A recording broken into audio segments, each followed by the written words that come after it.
안녕하세요. 인천에 살고 있는 글쓴이입니다. 태어났을 때부터 지금까지 정말 시기 좋게도 큰 굴곡 없이 살아왔어요.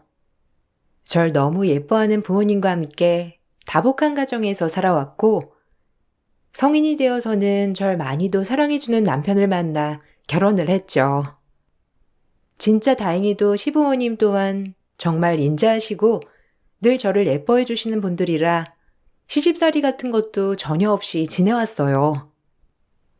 하지만 단 하나 단점이라면 모든 것에 긍정적이고 좋은 생각만 하고 살아온 저와는 다르게 늘 불평불만이 가득한 형님으로 인해 제 결혼 생활은 조금 힘들어지기 시작했습니다.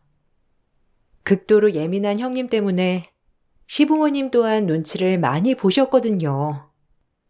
아주버님과 남편의 나이 차이가 조금 나다 보니 형님과도 당연스레 나이 차이가 났고, 형님에겐 이미 초등학생인 딸이 있었어요. 동서는 좋겠어? 서방님이 그렇게 다정하니깐 정말 무슨 복인가 몰라. 동서 같은 팔자도 없을 거야. 내 팔자야. 일찍 시집와서 애 낳고 살리 말이야. 이렇게 쭈그렁 방탱이가 될 줄 누가 알았겠어. 그래도 서방님 나한테 참 다정했는데 이제 동서랑 결혼했으니 뭐 나한테 다정한 건 글렀겠지. 아유, 부럽다 부러워. 서방님 같이 잘생긴 사람이랑 결혼도 하고 말이야. 아, 이해가 다정하긴 하죠. 그래도 아주버님도 다정하신 편이잖아요. 형님한테도 자상하게 잘해주시는 것 같은데. 그리고 나이 때문에 그렇지. 외모로 보면 아주버님이 정말 잘생기신 얼굴이죠. 형님도 아름다우시고요. 좋게 생각하세요. 에휴, 서방님만 하겠어? 동서는 뭘 몰라. 동서같이 굴곡 없이 자란 사람들이 뭘 알겠어? 에휴, 내가 서방님 같은 사람을 만나서 살아야 하는데 하필이면 저렇게 무뚝뚝한 인간을 만나가지고 나 원참 내 신세만 망쳤네. 아우 짜증나. 에이 형님 무슨 말씀을 그렇게 하세요. 아주버님이 얼마나 성실하시고 가정에 충실하신데 섭섭하시겠어요. 형님은 늘 저를 만나면 아주버님 뒷담화를 하며 저를 부러워하였어요. 그리고 만날 때마다 본인의 신세 한탄하기에 바빴어요. 그런 형님이 정말 이해가 가지 않았습니다. 슬아의 어여쁜 딸을 두고 사는 부부인데도 늘 못마땅하다는 듯이 얘기하는 게 이해가 가지 않았어요. 그렇게 형님이 이해가 가지 않은 날들이었지만 곧이어 그 사실을 알고 왜 그토록 형님이 저를 만날 때마다 제 남편을 들먹이면서 저를 부러워했는지 조금은 알 것 같더라고요. 완전히 이해가 가는 건 아니었지만 말이죠. 형님은 항상 만날 때마다 늘 신세 한탄만 하시더라.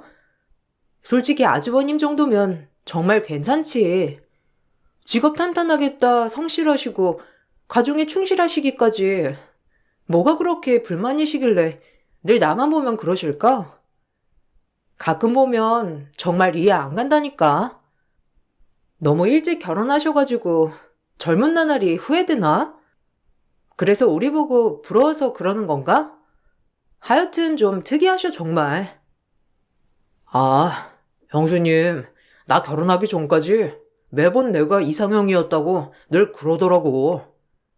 뭐 연상인 남자는 처음 만나봤다나?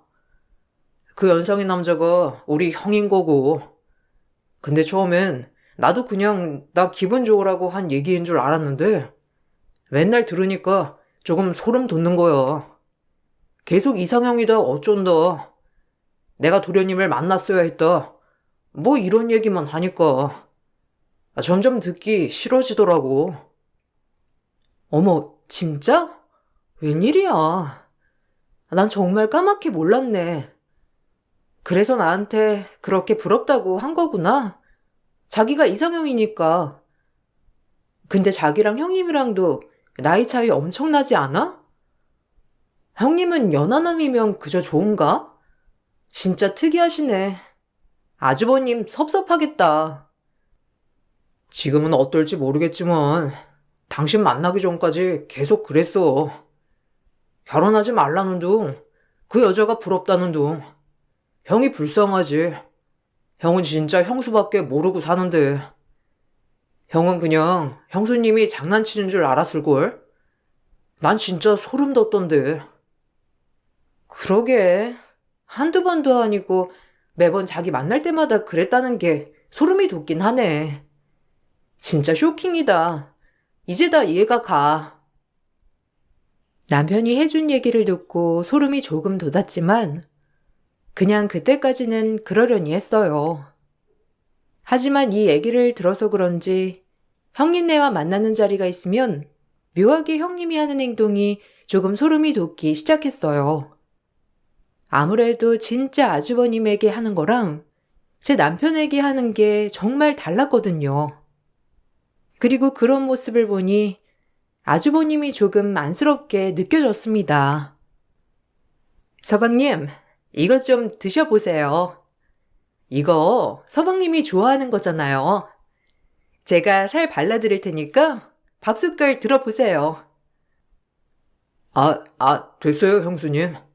형이랑 아름이 좀 챙겨주세요. 전 제가 알아서 먹을 테니까. 자꾸 저만 신경 쓰시니까 체하겠네요. 그래, 당신 종원이만 챙기지 말고 나 좀 챙겨라. 항상 보면 종원이만 챙기더라. 당신 남편은 나라고. 아무리 시댁 식구들이 좋아도 그렇지 남편만 하겠어? 아유, 이렇게 이 사람이 시댁 식구들만 챙긴다니까요. 아유 참, 고맙게도 말이죠. 당신은 알아서 잘 먹잖아. 그리고 아름인 꽃게 안 좋아해. 이 꽃게는 서방님이 제일 좋아하는 거니까 그렇지. 아, 형님, 제가 이 챙길 테니까 형님 드세요. 형님도 밥 한 숟갈도 안 드시고 지금 계속 종원 씨만 챙기고 계시는 것 같은데. 나 원래 동서랑 서방님 결혼하기 전까진 내가 서방님 다 챙겼어. 왜 이래? 참 새삼스럽게 그런다. 동서가 결혼한 지 얼마 안 돼서 그런지 몰라도 원래 내가 서방님 챙기는 건 어머님도 다 아시는 일이거든? 그러니까 내 행동 신경 쓰지 마. 서방님도 편한 누나다 생각하고 그냥 받으세요. 저 같은 형수님 없답니다. 제가 또 서방님 챙기는 거는 1등이니까.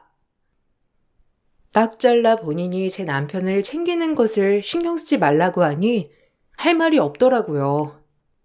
거기서 싸울 수도 없는 노릇이고 해서 기분은 나빴지만 참았어요.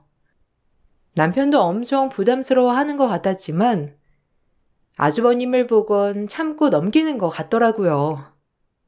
하지만 이런 일이 반복되고 형님과 자주 만나게 될 때마다 스트레스가 될 것 같아 되도록 마주치지 않기로 마음을 먹었어요.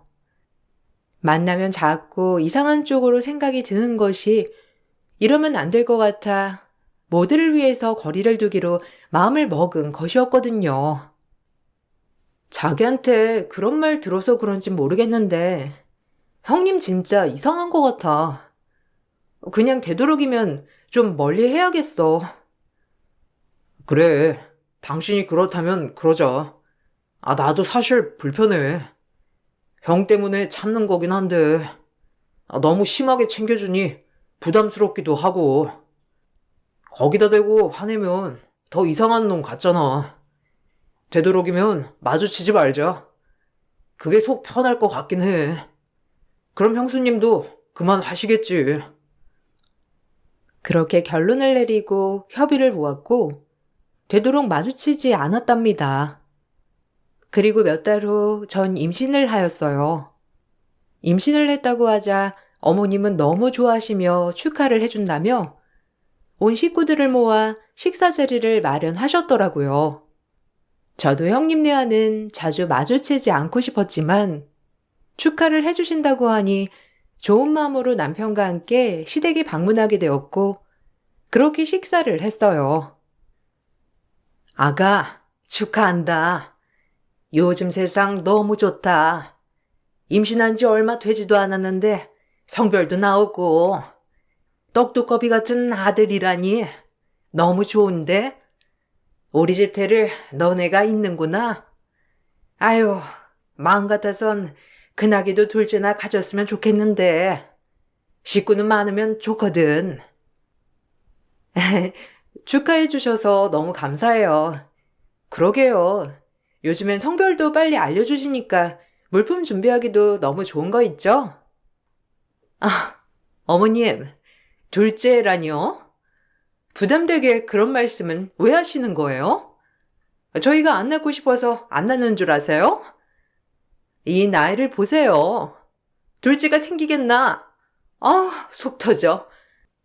동서 축하는 하는데 저희한테 다시 한번 그런 얘기 하진 말아주셨으면 좋겠어요. 아니, 엄마가 그냥 말씀하신 걸 가지고 당신 뭘 그렇게 예민하게 받아들여? 그리고 나이가 뭐 어쩌고 저쩌지? 참나. 아, 내 말이 틀려? 당신이 서방님이랑 같냐고. 나이도 훨씬 많아가지고. 둘째는 무슨? 어쨌든 어머님 말 조심 좀 해주세요. 그래. 내가 둘째 내가 임신했다고 하니 너무 기분이 좋아서 그만. 너희한테 부담을 준 것 같네. 미안하다. 화 풀으렴. 형수님, 너무 과민 반응하시는 거 아니에요? 그리고 형 나이에 첫째 낳는 사람도 많은데요, 뭘. 그렇게 화내시니까 분위기가 이상해졌네요. 뭐 어쨌든 형수님도 기분 푸시고 오늘 좋은 날이니까 맛있게 식사하고 좋은 얘기만 나누도록 하죠. 둘째를 안 낳고 싶어서 그런 게 아니라 일을 생각하니 이런 말이 나와버렸네요. 이해하세요. 이게 현실인걸요. 제 임신 축하 자리에 시어머니의 바람 한 스푼이 이렇게 큰 파장을 몰고 왔어요. 형님은 제 남편이 화를 풀라고 하니 그제야 화가 풀린 것 같았고 아무렇지 않게 식사를 하였습니다. 저 역시 민망 뻘쭘함에 조금 어이가 없었고요. 한참 밥을 먹고 과일을 깎고 있는데 형님이 부엌에 들어와 또다시 남편을 언급하며 부럽다는 식으로 얘기를 하더라고요. 동서는 좋겠어. 서방님이 나이도 어리고 하니까 임신도 쉽게 되고 말이야. 게다가 아들까지 가졌다니. 네? 아, 에이 뭐 성별은 딸도 좋죠. 전 형님이 부러운데요. 아름이 얼마나 예뻐요. 크면 완전 친구가 될 건데. 뭐니 뭐니 해도 아들이 낫지. 난 둘째가 아들이란 보장만 있음 당장 낳는다 진짜. 하기엔 얘가 나이가 많아서 될지는 모르겠지만 어쨌든 동서는 내 마음 정말 모를 거야. 아휴, 이런 게 우울증인가 싶은 게 요즘은 살맛이 안 나. 아주버님한테 고민도 털어놓으시고 얘기 좀 해보세요. 그럼 형님 마음도 많이 진정되실 거예요. 그리고 둘째가 딸이면 어떻고 아들이면 어때요? 형님 닮은 딸이어도 예쁠 거고 아들이어도 정말 멋있을 것 같은데 좋은 것만 생각하세요. 아, 동서가 뭘 알아? 아마 서방님같이 멋진 분이랑 결혼하고 한 번에 아이도 갖고 여유 있는 친정에. 넌 내 마음 몰라. 우울증 얘기를 하길래 제 딴엔 공감과 위로를 해드렸지만 형님은 성에 차지 않았는지 홀랑 본인 할 말만 하고 부엌을 나가셨어요. 어이가 없었지만 원체 특이한 분이니 그러려니 하였답니다. 그러고 나서 전 아이를 낳았고 모두의 축복 속에 행복을 맞았습니다. 아이를 낳고 제가 행복해짐에 따라 형님은 더욱더 우울해져만 갔어요. 참 이상한 생각이 들었죠. 동서는 좋겠다. 그렇게 예쁜 아들 낳아서 시부모님 사랑 독차지해. 서방님 사랑 독차지해. 나만 낙동강 오리알이네. 네? 아니, 형님은 아주버님이 계시죠. 그리고 시부모님은 지금 제가 당연히 아이를 낳았으니 관심이 저한테 쏠렸겠지만 아름이를 더 예뻐하시지 않을까요? 형님이 왜 낙동강 오리알이에요. 이 집의 훌륭한 큰 며느리구만. 괜히 마음에도 없는 말 하지 마. 됐고, 나도 아들을 낳아보던가 해야겠어. 그래야 서방님이 축하한다고 말이라도 걸어줄지 누가 알아? 물론 시부모님도 장남의 아들이니 더욱더 예뻐하실 거고 노력이라도 해야지. 그리고 아들을 낳아야 아마 이 집 재산도 물려받을 수 있을걸? 아휴, 여러모로 동서도 참 망골땡인 인생을 사는 것 같네. 아, 그런 건 아니죠. 형님도 아주버님에게 사랑 듬뿍 받으며 사시고 계시잖아요. 그리고 재산이야 어머님 아버님이 아직 건강하신데 그런 생각은 아직 해서 뭐 하나요. 그래도 저한테 좋은 기운 받아가셔서 꼭 예쁜 아이 가지시길 바랄게요. 형님과 대화를 하다 보면 핀트가 정말 맞지 않다는 것을 여러 차례 느꼈고 이상하다고 많이 느꼈지만 별다른 방법은 없었답니다. 아이를 낳고 육아를 하며 바쁘게 살아가던 어느 날 형님은 그토록 원하던 둘째를 갖게 되었고 아주버님과 형님 그리고 시부모님들 모두가 좋아하였어요.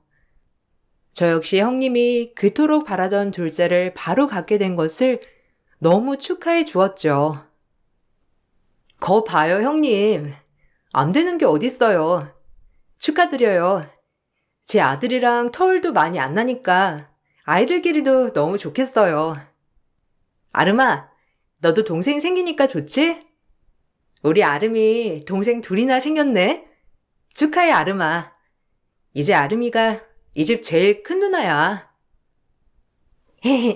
저도 동생 생겨서 너무 좋아요. 제가 진짜 태어나면 엄청 잘해줄 거거든요. 누나 노릇은 잘해야죠. 믿어주세요. 이야, 아름이 많이 컸는데? 하긴, 아름이가 이제 초등학생 고학년이지?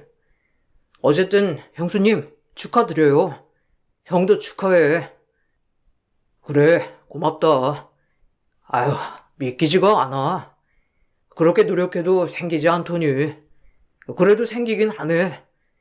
너네 형수가 앞으로 고생할 것 같아서 난 그게 더 미안할 뿐이지 뭐. 힘들면 언제든지 얘기해. 늦은 나이인데 내가 많이 도와줘야지. 뭐 그러시던지. 그래도 서방님한테 이렇게 축하받으니 너무 좋네요. 이제 우리 아이들끼리 털도 많이 안 날 텐데 제가 서방님네 집에 자주 가서 동서랑 잘 지내야겠어요. 요즘 공동육아라는 말도 있잖아요. 괜찮지, 동서?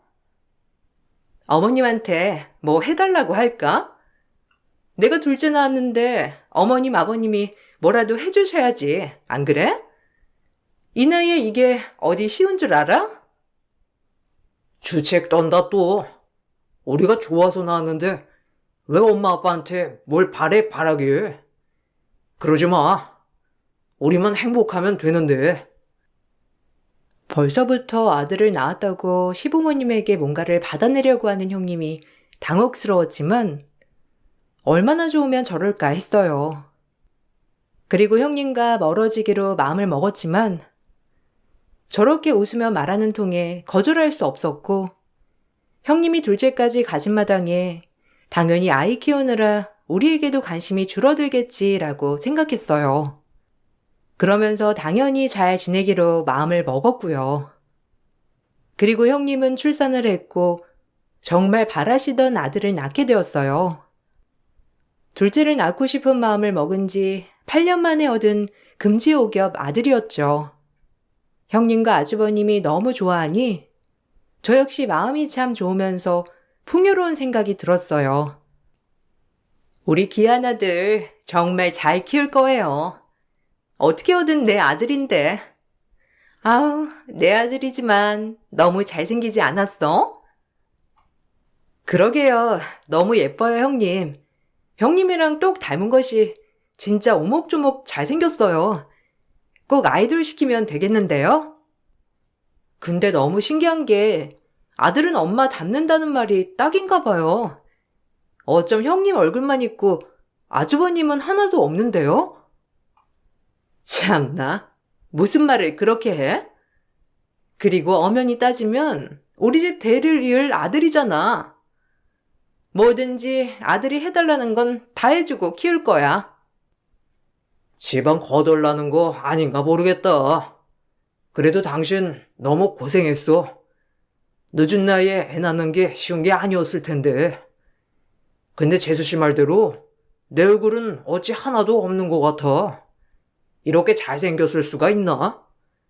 그래도 내 아들이라서 그런가 진짜 잘생겼다. 그러니까 나한테 잘해.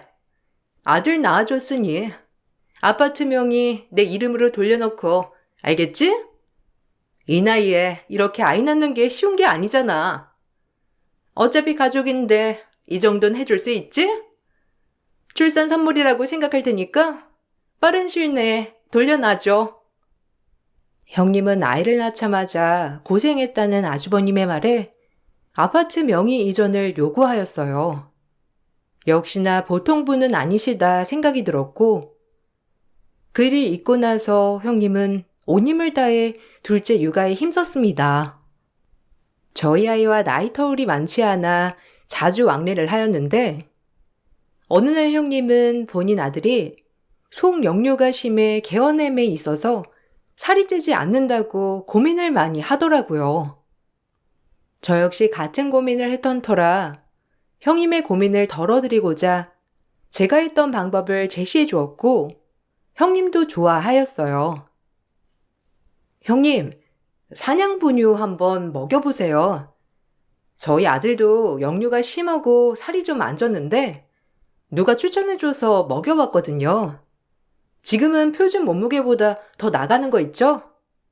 형님도 무게 때문에 걱정되시면 한번 사냥분유 한번 먹여보시는 게 어때요? 아, 이럴 게 아니라 제가 사다 놓은 게 있는데 한 통 가져가셔서 한번 먹여보세요. 애들 역류하는 거 너무 걱정이잖아요. 그래? 그럼 한번 먹여보지 뭐.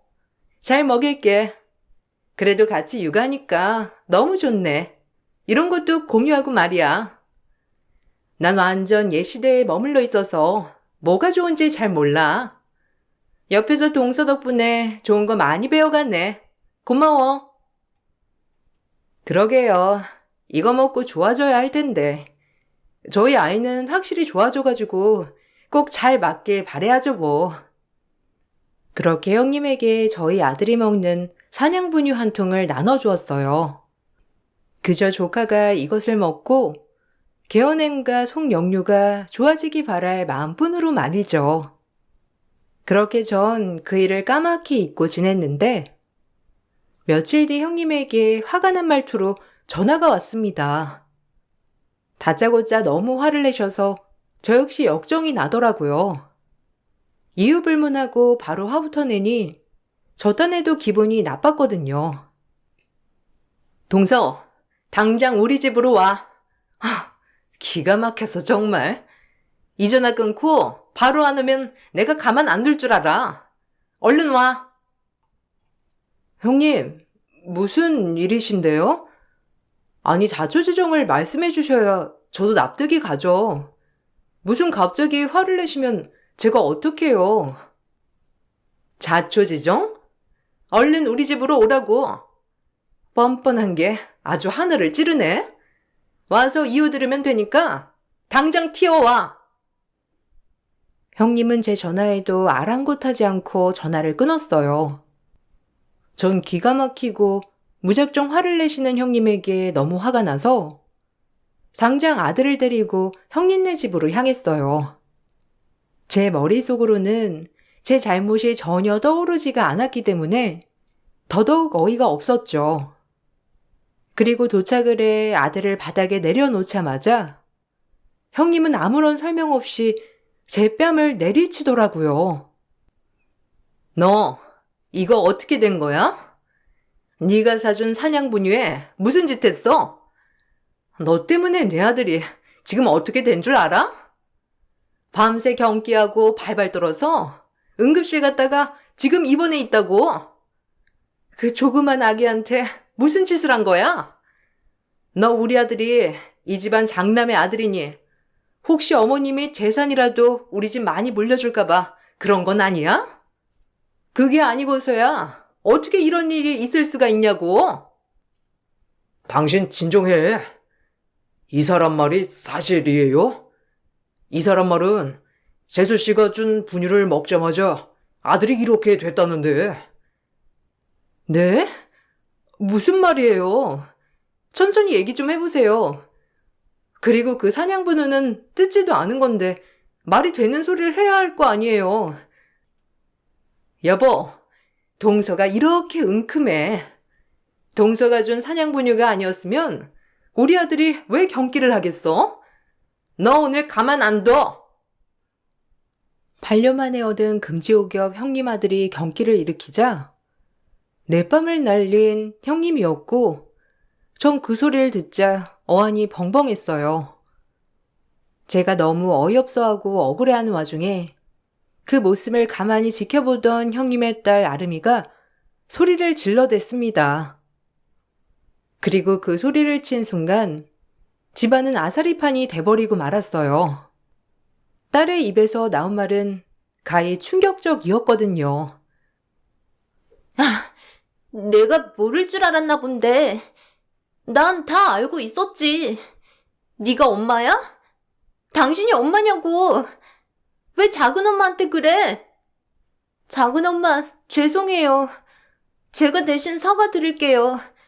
아빠도 미안해. 내가 진작 말했어야 했는데 아빠랑 엄마랑 헤어질까봐 말을 못했어. 뭐? 아름이 넌 어른들 일에 끼지 마.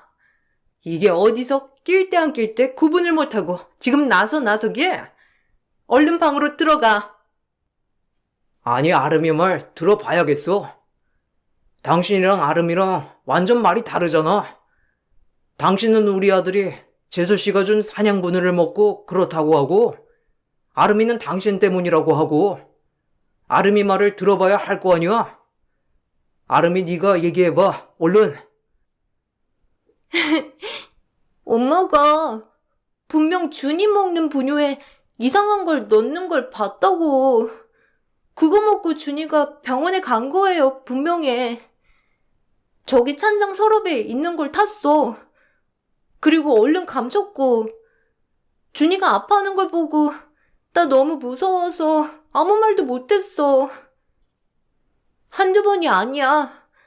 아빠한테 말하려고 했는데 입이 안 떨어졌어.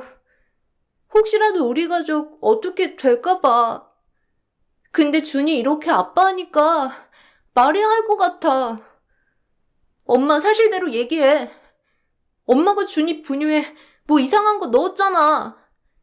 그거 먹고 맨날 준이는 잤다고. 그리고 곧이어 아주버님은 서랍장을 다 뒤졌고 거기에서 수면제가 대량 발견이 되었어요. 아이가 먹는 분유에 수면제를 타서 늘 재워왔더라고요. 그리고 그 시간에 본인은 매일매일 밖으로 나돌았다는 게 아름이의 말이었습니다. 항상 엄마가 뭘 타는지 궁금했었는데 어느 날 그걸 먹자마자 경기를 했던 것이죠. 그리고 그 모습을 보고 조카는 충격을 받았던 거예요. 아, 아들한테 수면제를 먹이고 외출을 해? 정신 나간 거 아니에요? 저 갓난쟁이가 뭘 한다고 어떻게 그럴 수가 있어요? 웃기지 마. 아름이 너 거짓말 할래? 자금 엄마가 준 분유 먹고 그런 거잖아. 그리고 그건 유산균이었다고. 수면제가 아니라. 똑바로 말해. 너 아름이 말이 다 사실이야? 요 근래 하도 밖으로만 나돈다 했지. 이 수면제는 그럼 뭐야? 맞잖아. 엄마 맨날 아기 잔다고 나갔잖아. 아빠한테 얘기하지 말라고 하고. 엄마도 아니야. 넌 엄마도 아니라고. 아주버님과 딸아이의 말에 궁지에 몰린 듯 한참 머리를 굴리더라고요. 그러다 제가 결정타를 날려버렸고 그 말에 형님은 결국 두 손 두 발 다 들고야 말았어요. 그리고 형님의 말은 정말 기가 막히고 코가 막힐 따름이었답니다. 정말 정신병자 그 자체였어요. 워낙에 잘생기고 어린 남자를 좋아하는 건 알았지만 이 정도일 줄은 몰랐거든요. 사람이 제일 무섭다는 말이 가장 와닿았어요. 그럼 경찰에 넘기죠. 조사해보면 알겠죠. 이 분유에 제가 뭔 짓을 했는지. 기막혀. 그러고 내 뺨을 쳐? 당신이 인간이야? 죄를 뒤집어 씌우는 것도 모자라 뻔뻔하게 뺨까지 날리다니. 그냥 경찰 불러요. 전 쫄리는 거 전혀 없으니까. 그래, 경찰 불러. 당신도 그렇게 당당하면 경찰에 와서 조사하는 것쯤이야 아무렇지 않겠지. 만약 아름이 말이 사실이면 당신 절대 가만 안 놔둘 줄 알아? 어떻게 우리 준이한테 수면제를 타먹일 생각을 해? 진짜 기가 막힌다. 정상이 아니야. 결국 조사가 이루어졌고 형님은 그때서야 아차 싶었는지 모든 걸 실토했어요. 사실 형님이 8년 만에 낳은 아기는 외도로 낳은 아이였고 그 외도남은 형님보다 10살이나 어린 술집에서 만난 남자였어요. 그래서 그런지 아이를 낳고 뻔질나게 그 외도남을 만나러 다녔던 거예요. 아주버님은 수면제를 먹이고 외도남을 만나러 간 것도 모자라서 아주버님의 아이가 아니었다는 것도 충격을 받으셨어요. 그건 저희 집 전체가 다 충격이었지만요. 조카가 아니었다면 평생 모를 일이었고 아주버님에게 당당하다는 것을 보여주고 싶어 절 불러다가 죄를 온팡 뒤집으려 했다는 것도 전 충격적이었습니다. 정말 조카가 아니었다면 제가 준 분유를 먹고 무해하고 귀여운 아기가 그렇게 된 줄 알고 저 역시도 답답할 뻔했으니 말이죠. 아니 어떻게 형님이 그럴 수가 있어요? 사람이에요? 둘째를 낳고 싶다고 다른 남자를 통해서 아이를 낳다니. 그것도 모자라 정리도 안 하고 계속해서 외도를 저지르고 진짜 무섭네요. 당신은 사람도 아니라고 알아? 화렴치한 인간 같으니라고. 내가 아파트 명의 이전을 안 해주길 망정이지. 정말 소름 돋는다. 넌 유책 배우자야. 소송 들어갈 테니 그리 알아. 당신도 행복했잖아. 우리 준이 때문에. 그리고 아들이 있어야 어머님이 재산을 물려줄 것 같았어. 당신은 늙었지. 둘째는 낳아야겠지. 나도 방법이 없었다고. 그러니까 당신이 관리 좀 잘하고. 조금만 더 건강했어야지. 이건 당신 탓이야. 뻔뻔하게 참 내 핑계도 잘 된다. 내 친구들 다 지금에서야 애 낳는 애들도 있어. 말이 되는 소리를 해야지. 네 바람을 합리화하지 마. 정말 지켜보는 것도 이렇게 소름이 돋는데 아주버님은 오죽하실까요? 인간이 어떻게 그렇게 소름 돋을 수 있는지. 아주버님이 나이가 많아서 외도를 저질렀다는 형님의 말에 아주버님은 뺨을 날려버렸고 결국에 이혼 소송이 들어갔습니다. 무조건적인 유책 배우자가 형님이었음에도 불구하고 소송은 정말 오래 걸렸어요. 조카의 증언으로 형님은 아들에게 수면제를 먹인 것으로 인정되어 추가로 기소되었고 아주버님은 외도남에게도 상간소송을 걸었어요. 그렇게 길고 치열한 싸움을 시작하신 거죠. 어른들이야 그렇다 치지만 조카는 정말 괴로워하더라고요. 이제 초등학교 고학년인 조카였기 때문에 집안 돌아가는 사정을 아주 잘 알았거든요. 조카가 참 안쓰러웠습니다. 길고 긴 1년 4개월 만의 소송 결과 결국엔 아주버님에게 상간남과 형님은 이자료를 배상하라는 판결이 떨어졌고 양육권과 친권 또한 박탈당했어요. 그리고 아들에게 수면제 먹인 죄로 벌금형을 선고받았습니다. 형님은 본인의 집에서도 아주버님과 헤어진 이유를 다 알았기 때문에 친정에서도 손절을 당하고 말았어요. 넌 내 딸도 아니야. 정말 어떻게 이렇게 지저분할 수가 있니? 김서방이 그렇게 착한데 어쩜 소름 돋게 그러니? 엄마, 내 말 좀 들어봐. 세상 사람이 등 돌릴 때 엄만 내 편이 되어줘야지. 내가 오죽했으면 그랬겠어? 내 말 좀 들어봐. 안 들어도 다 알겠다. 내 딸 내가 모르겠니? 평생 욕심만 많아가지고 넌 네 복을 네가 찬 거야. 다신 연락 마라. 엄마라면 내 편을 들어줘야지. 내가 왜 이렇게 됐는데? 어떻게 보면 엄마도 내 성격 형성에 기여한 거잖아. 평생을 그렇게 남 탓만 하지 너는? 어릴 때도 그랬어. 그래도 친구긴 남자 만나서 시집 갔으니 이제 됐다 했는데 역시 넌 네 성격을 못 이겨 이렇게 일을 저질렀지? 넌 내 딸 아니야. 아빠도 그렇게 전해달라고 하신다. 이제 알아서 살자. 그렇게 친정 식구들까지 외면을 하자 형님은 땅을 치고 후회가 됐는지 아주버님에게 무릎이 닳도록 빌어댔습니다. 여보, 한 번만 봐주면 안 될까? 진짜 내 실수야. 내가 당신같이 착한 남편을 두고 미쳤지 진짜. 미안해. 절대 안 봐줘. 게다가 재수 씨한테 덮어 씌우려고 했지? 더 소름 돋아. 내 아들도 아닌데 아들로 둔갑시켜 평생 살아가게 하려고 했다는 것도 그렇고 진짜 소름 돋고 기막혀. 아름이 볼 생각도 마. 아름이가 다신 당신 보기 싫대. 이제 그렇게 어리고 잘생긴 남자 옆에 있으니 둘이 아들 키우면서 잘 살면 되겠네. 아마 둘 다 위자료 주느라 개털됐으니 먹고 사느라 힘들 거지만 말이야. 네가 얼마나 편하게 살았는지 평생을 뼈저리게 느끼고 후회하고 살아. 여보, 나 버리는 거야? 나 당신 없으면 못 살아. 내가 돈 한 푼 벌어봤냐고. 우리 엄마 아빠도 이제 다신 안 보겠대.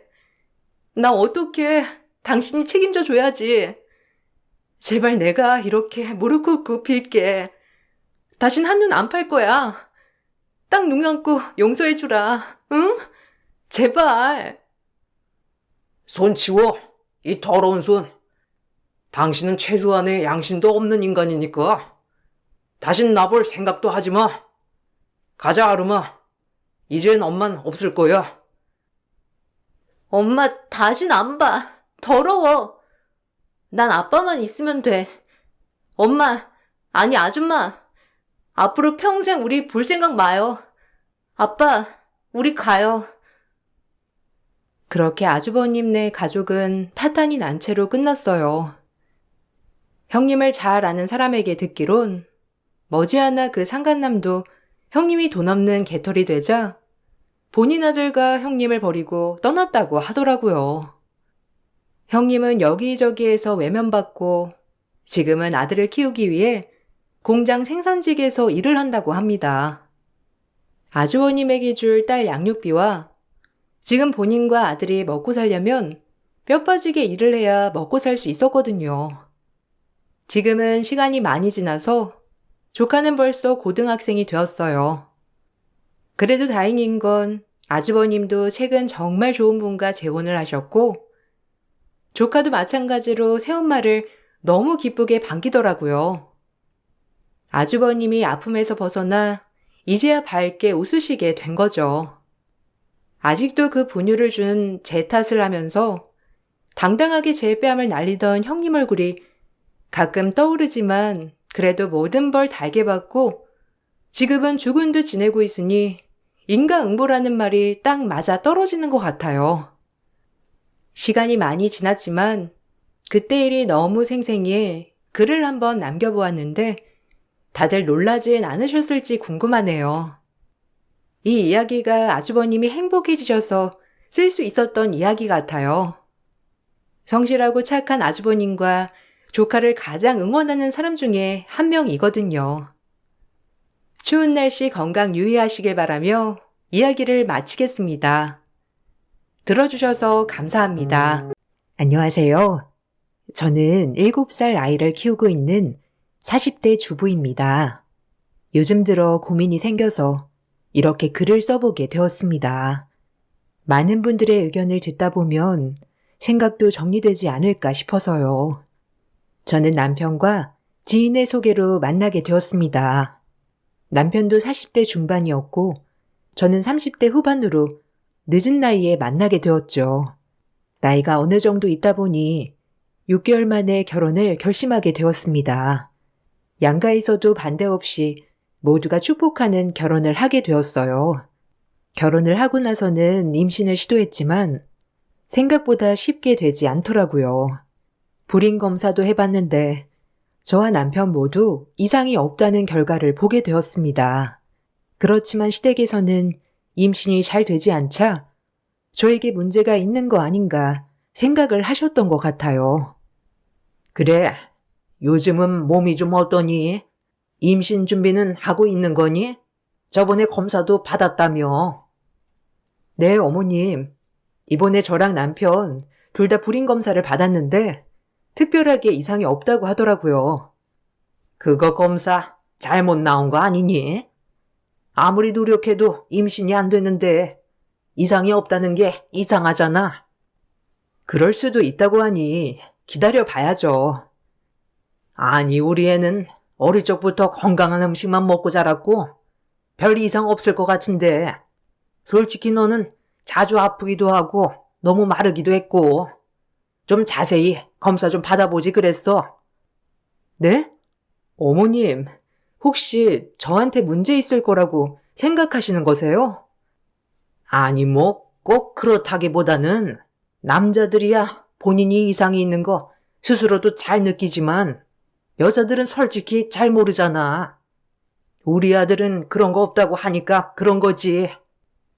어머님, 검사를 해도 이상 없다고 해요. 저도 건강하고요. 예, 내가 뭐 나쁜 말 했니? 기분 나빠하지 말아라. 검사 결과를 보여주면서도 말했지만 시모는 제 얘기를 전혀 믿지 못했습니다. 그렇지만 시모의 이런 태도는 그다지 신경 쓰이지 않았어요. 저에게 중요한 것은 남편이었기 때문이었죠. 남편과 저는 아이를 꼭 낳고 싶었습니다.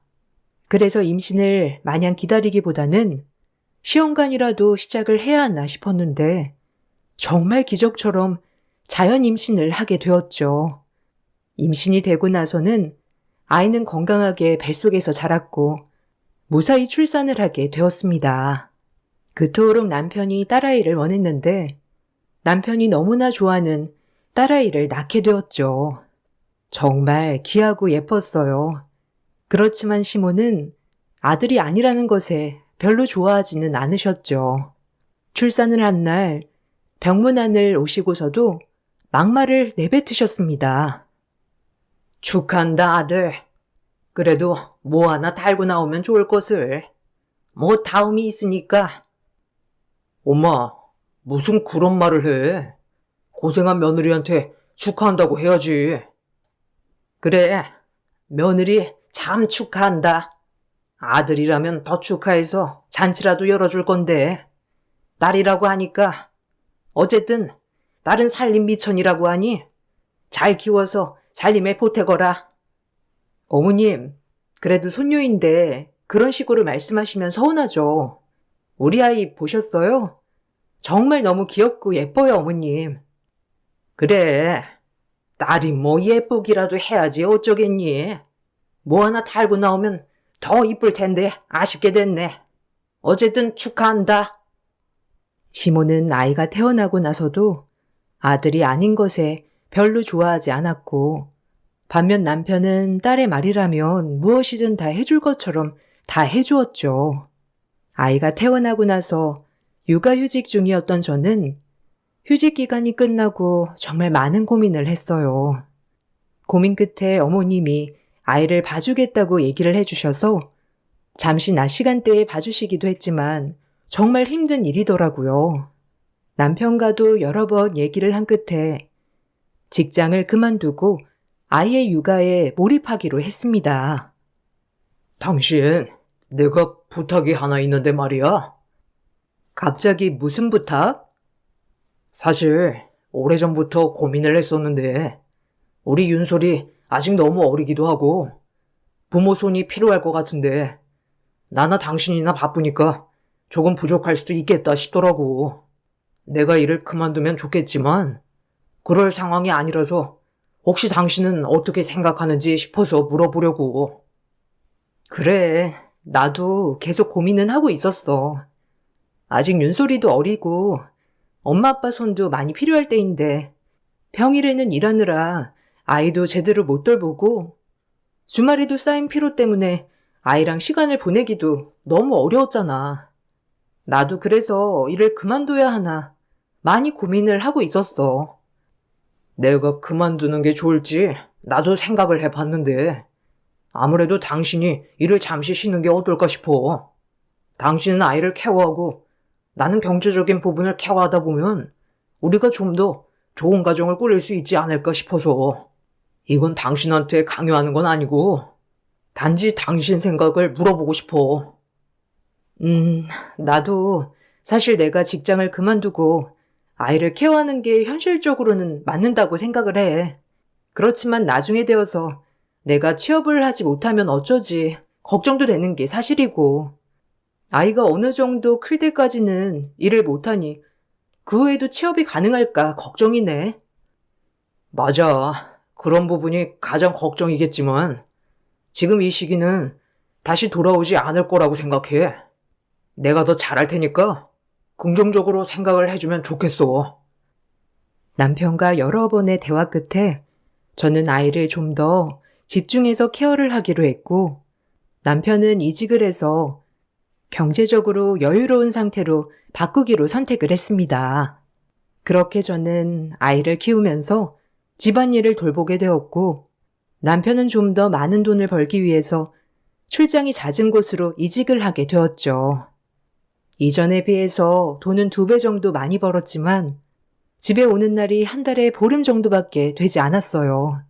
그렇지만 남편은 아빠 남편으로서 최선을 다해 왔습니다. 저희 가정만 본다면 사실 아무런 문제가 될 것은 없었죠.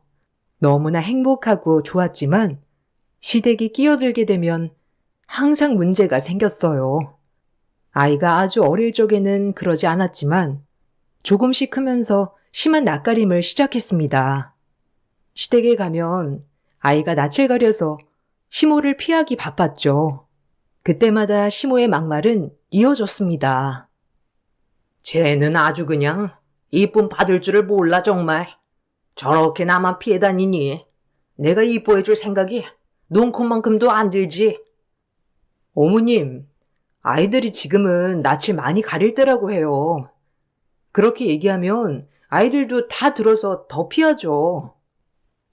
참나. 저 또래 아이들 중에서 나 피하는 애는 저 손녀라는 쟤뿐이다. 아니 다른 애들은 잘만 웃으면서 달라붙는데 쟤는 어떻게 된 게 나한테 달라붙지도 않고, 제 아빠 닮았으면 애교도 만점이었을 텐데 누구 닮아서 그런 건지 원. 어머님, 아기 아빠 안 닮았으면 저 닮았다고 말씀하시고 싶으신 거예요? 무슨 내가 그런 말을 했니? 너는 무슨 말만 하면 확대해서 해석하고 뭔 말을 못하겠다 정말. 그러니까 어머님, 아무 말이나 막 하지 마시고 아이한테 사랑을 주세요. 사랑은 무슨? 안 그래도 손녀라서 마음도 안 갔는데 뭐 안 달라붙으면 지만 손해지 내가 손해야? 시모는 손녀가 태어났던 것부터 마음에 들지 않았는데 아이가 낯을 가리고 나서부터는 여자애가 애교가 없다면서 막말을 했죠. 그런 말을 들으면서 저는 시댁에 자주 찾아뵐 이유가 없다고 생각을 했어요.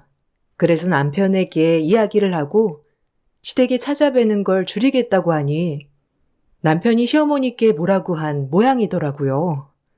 그날 이후로는 남편이 없을 때마다 집으로 찾아와서 막말을 일삼곤 하셨죠. 예, 너 애비한테 내가 그런 말 했다는 거 말했니?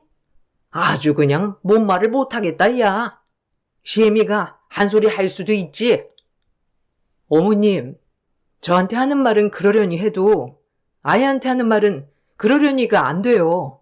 어머님도 마찬가지시잖아요. 아니, 내가 없는 말 한 것도 아니고 얘가 달라붙지 않았다는 말 한 게 뭐가 어때서 그러니? 네가 너무 감싸 안고 그러니까 애가 자기가 뭘 잘못했는지도 모르지. 너 그거 애 교육 잘못 시키는 거야. 제 자식 교육은 제가 알아서 할게요. 이런 말씀 하실 거면 굳이 찾아오지 않으셔도 되잖아요. 무슨 말? 난 기분 나쁜 말 하나도 안 했는데 왜 그러니? 너 너무 예민한 거 아니니? 어쨌든 애비가 우리 집에 안 보내겠다고 하니까 내가 와야지 어쩌겠어. 시모는 남편이 없을 때면 저희 집으로 종종 오셨습니다. 오시고서는 속을 긁어대는 소리도 하셨죠. 매번 오시는 어머님께 저도 하고 싶은 말을 계속하니 점점 오시는 일이 줄어들더라고요. 근거리에 사시는 것도 아니라서 오시기도 힘드셨을 거고 저도 점점 줄어드니 별 생각 없이 넘어가게 되었습니다. 아이는 별 탈 없이 건강하게 자랐습니다. 또래 아이들과 비교를 했을 때에도 키도 크고 밥도 잘 먹고 잠도 잘 자는 아이였어요. 칭얼거리는 것도 거의 없었고 밤에도 쭉 통잠을 잤습니다. 100일 이후로는 거의 저녁잠을 쭉 잤던 것 같아요. 그렇게 누구보다 효녀였던 우리 아이에게 한 가지 걸리는 것이 있었는데 바로 언어였습니다. 아이는 5살이 될 때까지도 말이 트이지 않았어요. 혹시나 저랑만 있어서 그런 게 아닐까 싶어서 5살이 되면서 바로 어린이집에 보냈지만 어린이집에서도 아이는 말을 하지 않았습니다. 상담을 받았을 때에도 별다른 문제가 없다는 이야기만 들었을 뿐이었어요. 혹시 우리 윤솔이 어린이집에서는 별다른 문제가 없나요? 아이가 집에서도 크게 신경 쓰이는 부분은 없지만 아직 말이 안 트여서 너무 걱정이거든요. 혹시라도 다른 아이들이랑 생활하면 말이 트일까 싶어서 보낸 건데 괜찮나요? 아, 저희도 윤솔이 정말 잘 지켜보고 있습니다. 그런데 또래 아이들이랑은 별다른 말을 하지 않고서도 잘 지내고 트러블도 지금까지 한 번도 없었어요. 말은 하지 않지만 양보도 하고 아이들이랑 놀이도 하고 서로 잘 지내는 것 같더라고요. 애들도 처음에는 윤솔이가 말을 하지 않는 것을 여러 번 얘기했지만 지금은 별로 크게 생각하지 않는 듯 하고요. 저희도 윤솔이가 말을 정말 하지 않는가 생각을 하지 못할 정도로 정말 순하고 착한 아이예요. 아, 그렇군요. 집에서도 크게 말썽을 피우는 것도 아닌데 혹시나 말로 할 수 있는 표현이 안 되니 무언가 표출하는 게 있을까 싶어서 선생님께 여쭤보게 되었어요. 네, 어머님 말씀 어떤 말씀이신지 알겠어요. 원에서는 또래 친구들과의 관계, 저희와의 관계에서 트러블은 전혀 나타나지 않고 있어요. 굳이 말을 하지 않고서도 의사소통이 어느 정도 가능하기 때문에 불편함은 없습니다. 다만 어머님께서 걱정이 되신다면 발달 검사를 진행해 보시는 것이 좋지 않을까 생각이 드네요. 사실 저희 남편도 어릴 적에 5살 때 말이 트였다고 해서 그럴 수도 있겠다 생각은 했었어요. 그렇지만 5살이 지나면서 아이가 말을 할 기미가 보이지 않으니 발달 검사를 진행해 보는 것이 좋겠다 판단이 들었습니다. 검사를 진행한 결과 언어 지연이 심한 상태였죠. 엄마, 아빠라는 단어는 이야기를 하지만 다른 단어에 대해서는 전혀 발화가 되지 않았기 때문에 정말 고민이 많았어요. 다행히 다른 발달 상태에서는 이상이 발견되지 않은 상황이었습니다. 청각도 모두 정상이었죠. 저는 혹여나 나이 탓이 아닐까 정말 많은 자책을 했어요. 그런 저에게 힘이 되어주었던 것은 남편이었습니다. 내가 윤솔이 임신했을 때 뭔가 잘못 먹어서 그런 건 아닐까? 아니면 윤솔이가 언어 발달을 할 때 다른 사람들을 안 보고 나만 보고 있었던 게 문제가 된 것은 아닐까? 윤솔이가 마음이 정말 답답한데 말을 못하는 거면 어떻게 하지, 여보? 여보, 걱정하지 마. 윤솔이 나랑 눈도 잘 마주치고 화장실 가고 싶다거나 물을 마시고 싶으면 말은 안 하더라도 다 표현해. 그리고 내가 어떤 말을 하던지 윤솔이는 다 알아듣고 있어. 이건 윤솔이가 아직 말할 타이밍이 아닌 것 같아. 그러니까 당신 탓도 아니고 누구 탓도 아니야. 우리 윤솔이가 스스로 말을 할 수 있을 때까지 기다려보자. 아니, 윤솔이가 말을 하지 못한다고 하더라도 사실 나는 괜찮아. 우리 윤솔이 누구보다 잘 키울 자신 있어. 그러니 당신도 윤솔이 믿어줘. 정말 말을 할 날이 올까? 난 너무 걱정되고 어떻게 해야 할지 모르겠어. 검사도 다 받아봤잖아. 구강구조상 문제도 아무것도 없고 성력도 정상이고 다른 인지도 다 괜찮다고 하니 기다려봐도 좋을 것 같아. 저를 다독여주는 남편에게 고마우면서도 정말 딸아이를 믿으면서 기다려줘야 되겠다는 생각도 했어요.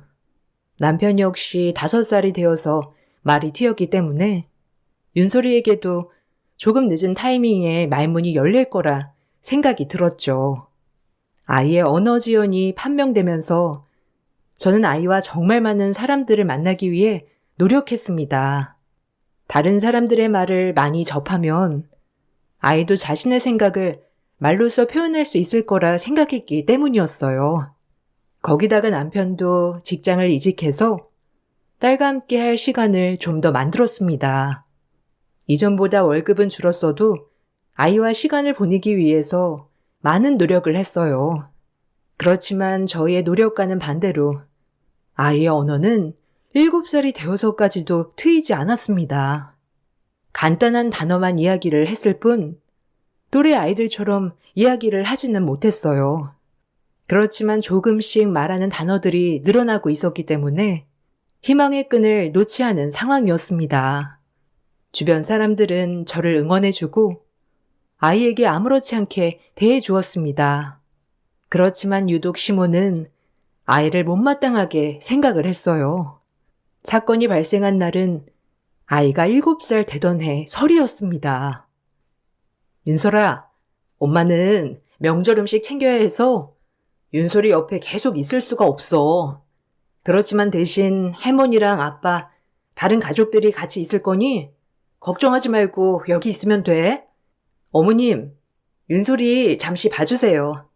명절 음식 정리 좀 할게요. 알겠다. 근데 윤솔이는 아직도 말 못하는 거냐? 아니, 7살이 되었는데 아직도 못하면 어째? 이제 곧 할 거예요. 아예 못하는 게 아니고 간단하게 단어는 얘기할 수 있어요. 예, 누가 7살인데 단어만 얘기를 한다니? 어른처럼 술술 이야기할 수 있어야 7살이지. 아휴, 내가 참 답답하다. 시몬은 아이를 곁에 두고서도 툴툴대었지만 그렇다고 해서 제가 계속 아이 옆에 있을 수 있었던 상황이 아니라 잠시 맡기게 되었습니다.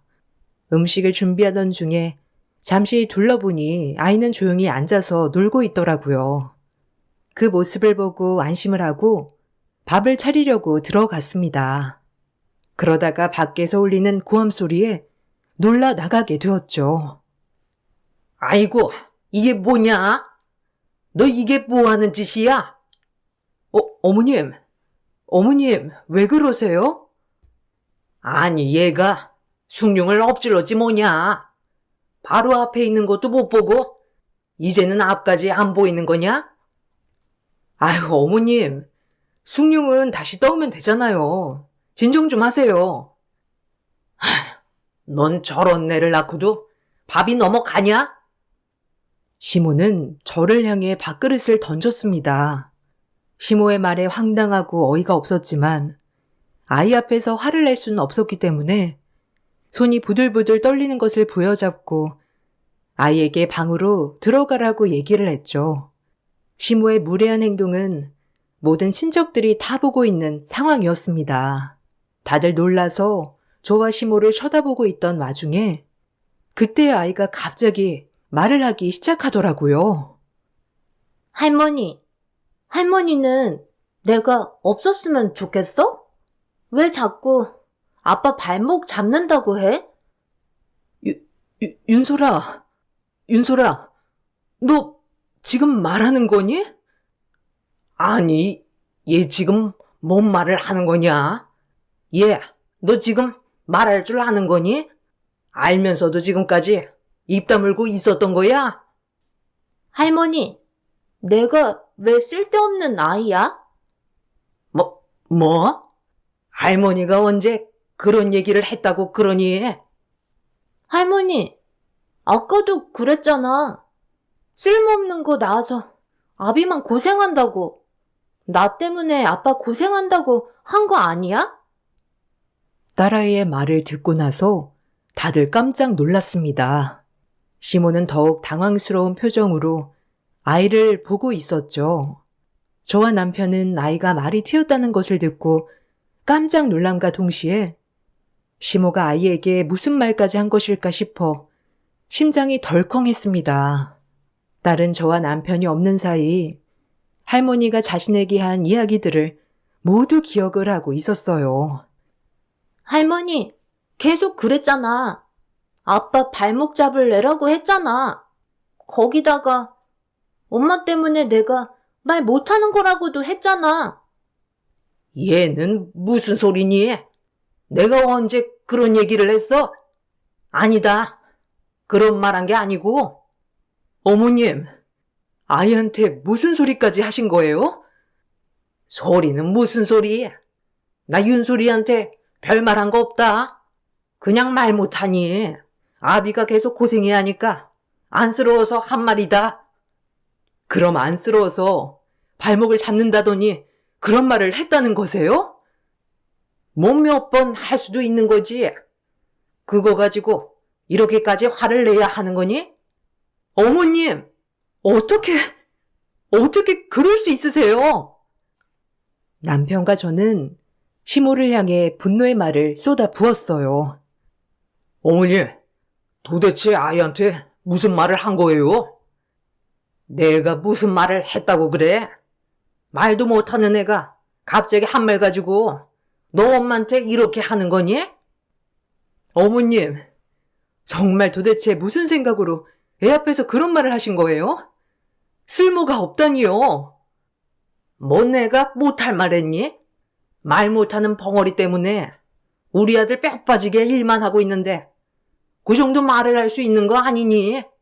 그리고 애는 어떻게 여우같이 말할 수 있는데도 지금까지 입 다물고 있었던 거니? 어머님, 지금도 보세요. 아이가 한 말을 어떻게 여우 같다고 하는 거예요? 어린아이한테 그런 말을 할 수 있어요? 예, 너 오버하지 말아라. 내가 뭔 말을 했다고 이렇게 화내는지 모르겠지만 나는 그 정도 말 꺼내본 적도 없다. 적당히 하세요. 그런 말 꺼내본 적이 없다니요? 제가 들은 건 무슨 환청입니까? 멍멍이 나셨으면 곱게나 나시지. 어린아이한테 정말 어처구니가 없네요. 지금껏 엄마는 내 딸한테 이따위 말만 했던 거네요. 어떻게 그럴 수 있어요?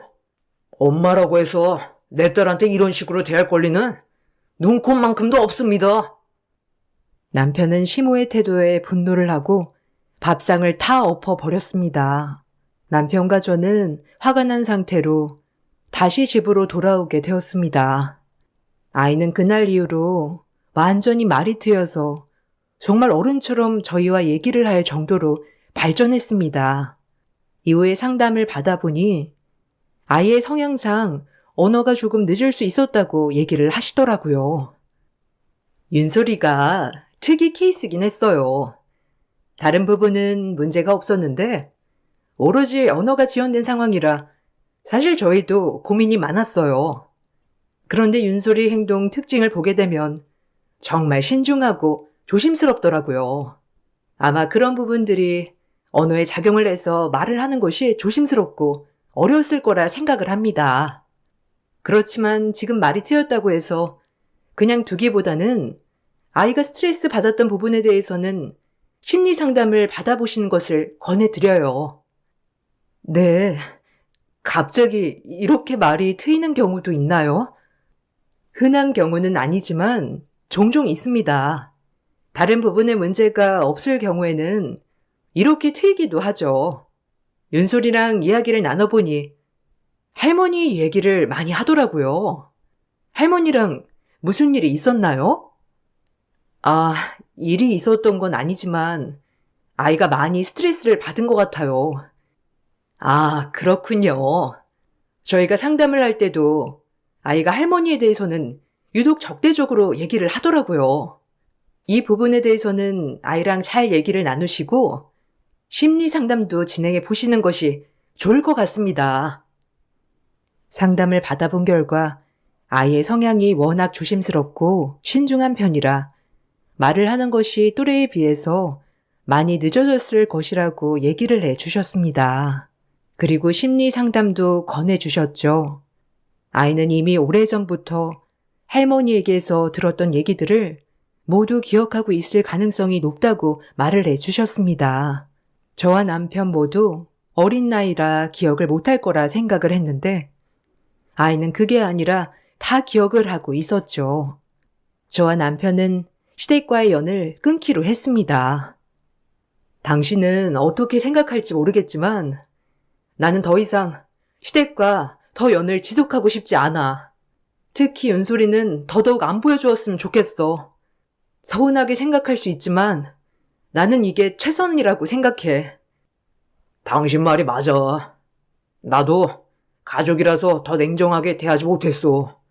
엄마가 그런 말까지 했을 줄이야 생각도 못했네.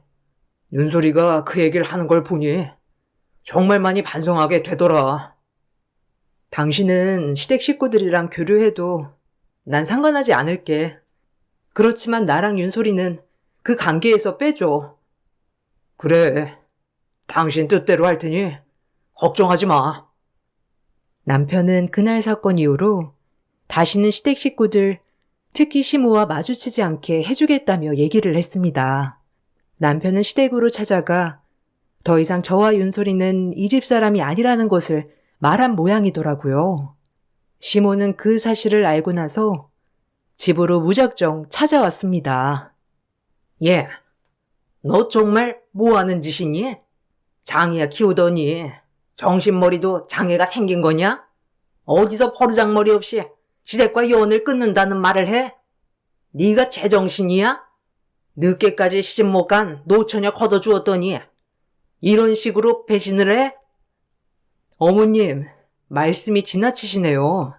저희 아이 장애야 아닙니다.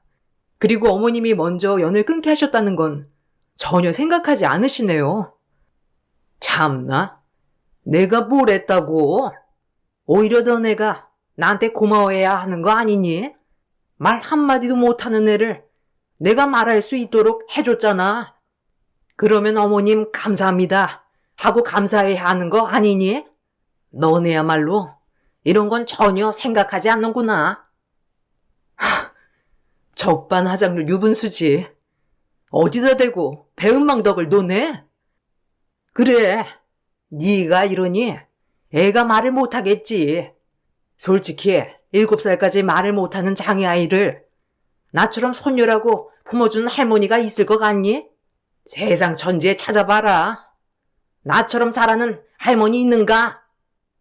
당신 당신이 언제까지 그렇게 말도 거동도 생각도 제대로 할 수 있을 것 같아? 곧 있으면 당신 치매 오거나 거동도 힘들거나 그럴 텐데 그때도 당신 그 말 똑바로 할 수 있나 보겠어. 당신 주변에 누구 하나 돌봐줄 것 같아? 이렇게 남 무시하면서 산 사람인데 어디 한번 죽을 때까지 혼자서 잘 살아봐.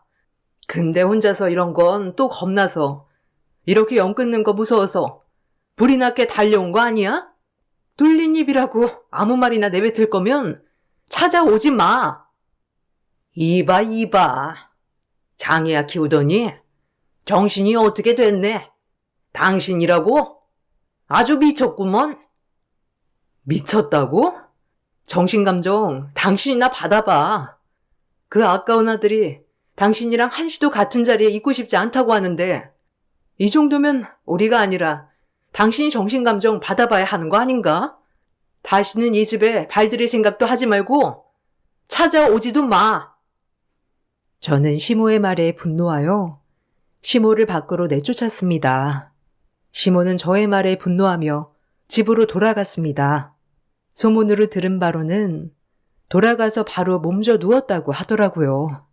거기다가 동네방네 며느리가 아들과 자기 사이를 갈라놓았다며 장애아를 키우더니 정신줄을 놓았다고 말하고 다녔습니다. 그렇지만 이미 많은 사람들이 모여있는 자리에서 시어머니의 횡포가 드러났기 때문에 동네 사람들은 시모의 집 근처도 가지 않았죠. 아이는 그 후로 꾸준히 심리치료를 받았습니다. 거기다가 시댁 식구들도 이제는 모두 시모를 찾지 않았죠. 오히려 저에게 미안하다고 얘기를 해왔습니다. 특히나 남편은 시모의 이런 행동을 제대로 막아주지 못했다는 것에 크게 미안해했어요.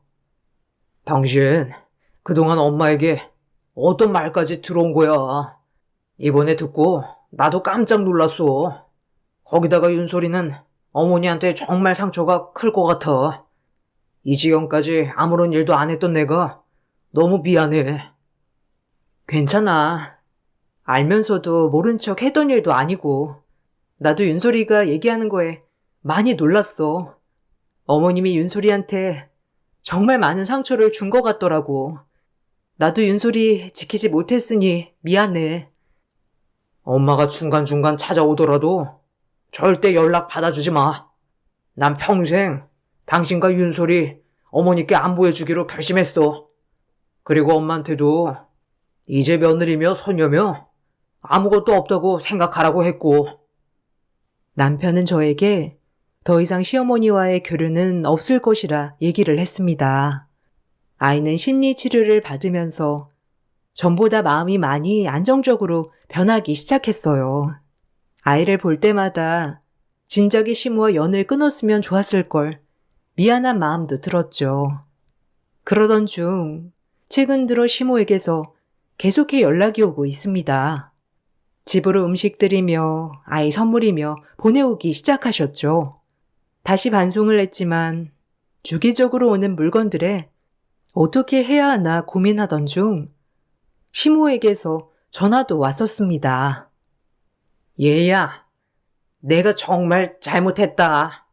내가 무슨 생각이었는지 그때 그런 말을 하지 말았어야 하는 건데 미안하다.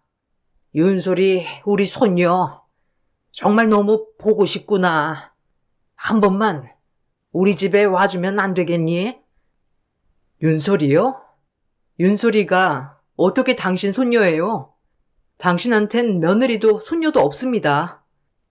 너무 그렇게 매정하게 굴지 말고. 우리 아들, 딸인데 어떻게 손녀가 없니?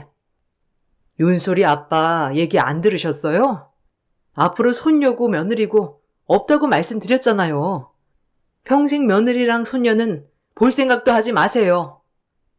아이고, 내가 미안하다. 그렇지만 그런 말 할미로서 할 수도 있는 거 아니냐?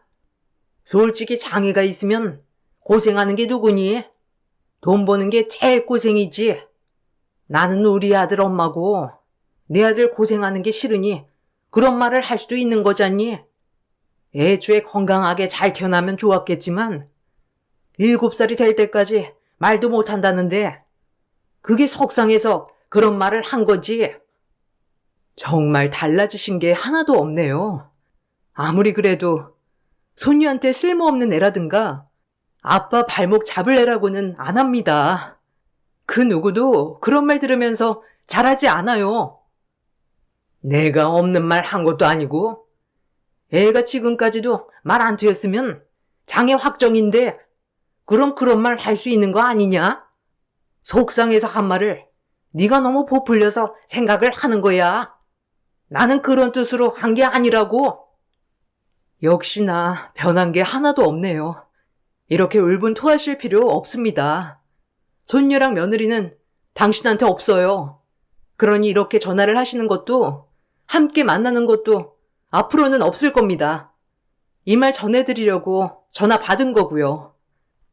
시모는 계속해서 잘못을 했다며 얘기를 했지만 정작 시모의 말 안에는 할 수 있는 말을 한 것일 뿐이며 저희가 너무 예민하게 생각을 한다는 말들 뿐이었어요. 어처구니 없는 시모의 말에 저희는 더 이상 연을 이어나갈 생각이 더 없어졌죠. 지금은 저희 가족은 정말 행복하게 지내고 있습니다. 종종 시모에게서 만나자는 연락이 오는 듯 하지만 아무런 대응도 하지 않고 있어요. 그러다 보니 이게 정말 잘하고 있는 걸까 하는 생각도 간혹 들더라고요. 여러분들의 상황이라면 어떻게 하실 건가요? 저는 더 이상 만남을 지속하는 것이 의미 없는 일이라 생각을 하고 있는데 잘한 선택일까요? 여러분들의 의견도 듣고 싶네요. 늦은 나이에 낳은 우리 딸아이를 더 사랑을 주고 정성으로 키워서 행복한 가정을 유지하는 것이 제 꿈입니다. 여러분들도 앞으로 행복하신 일들만 가득하시길 바랄게요.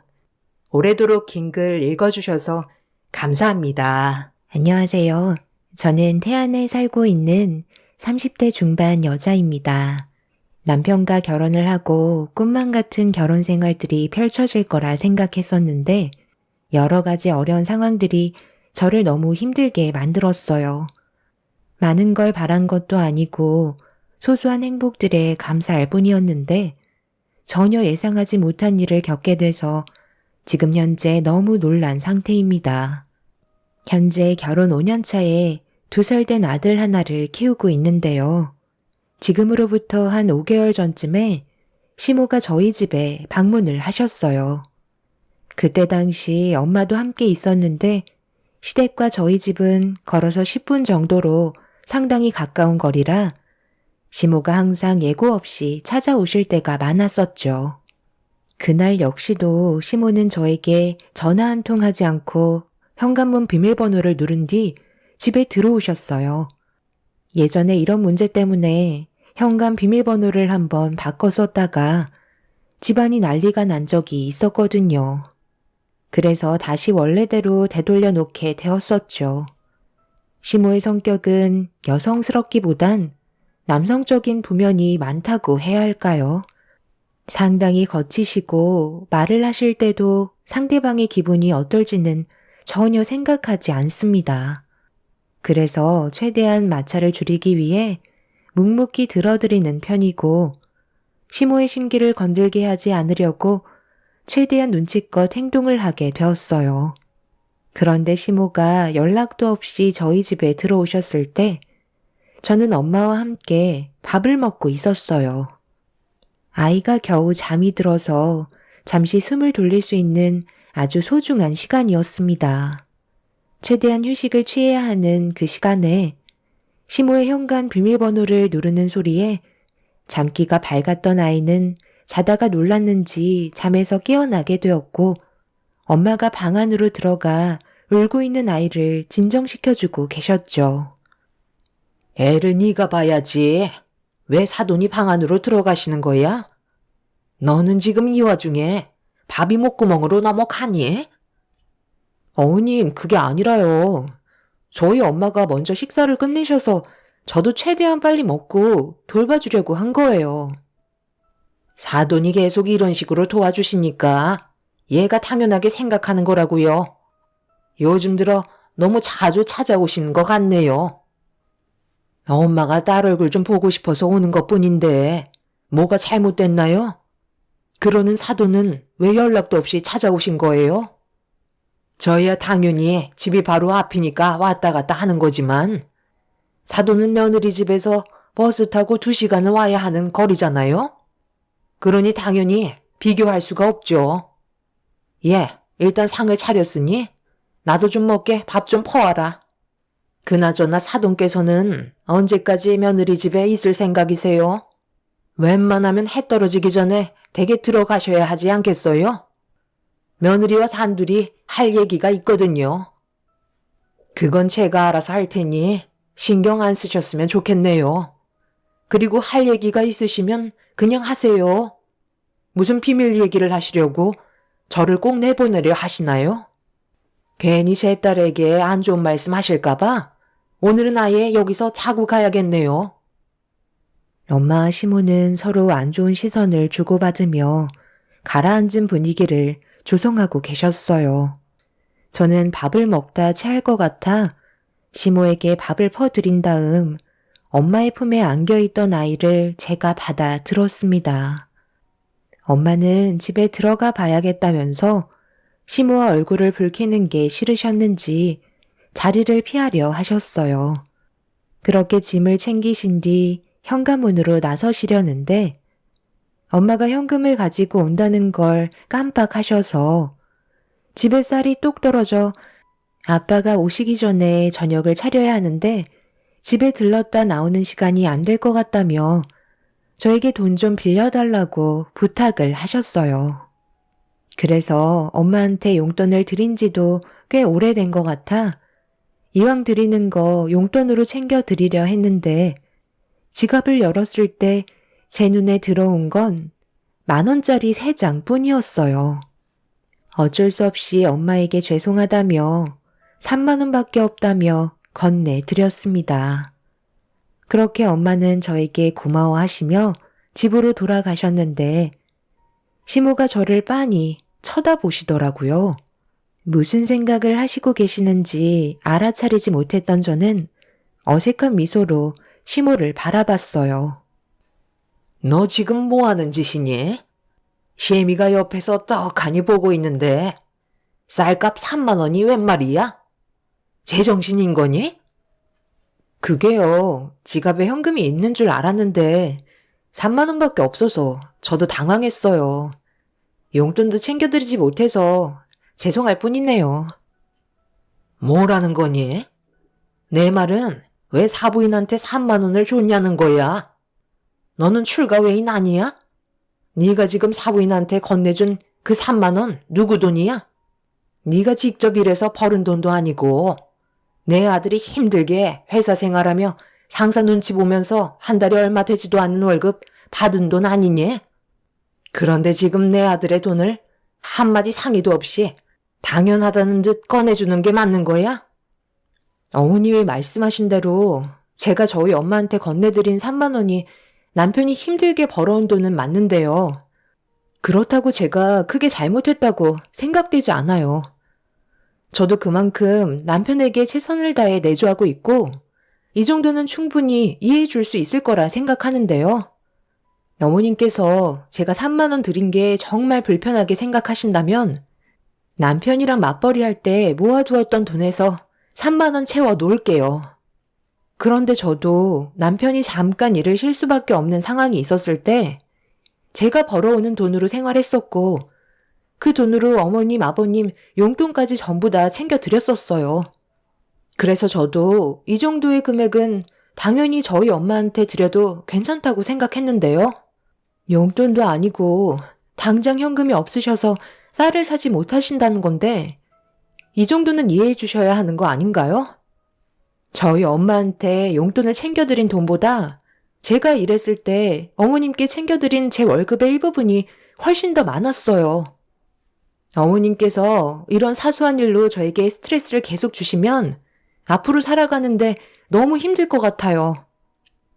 저희 엄마한테 쌀값으로 30,000원을 내어드렸다는 이유 하나만으로 시모가 화를 내는 거에 이해를 하지 못했던 저는 너무 서러운 마음에 시모에게 불만을 털어놓고 말았어요.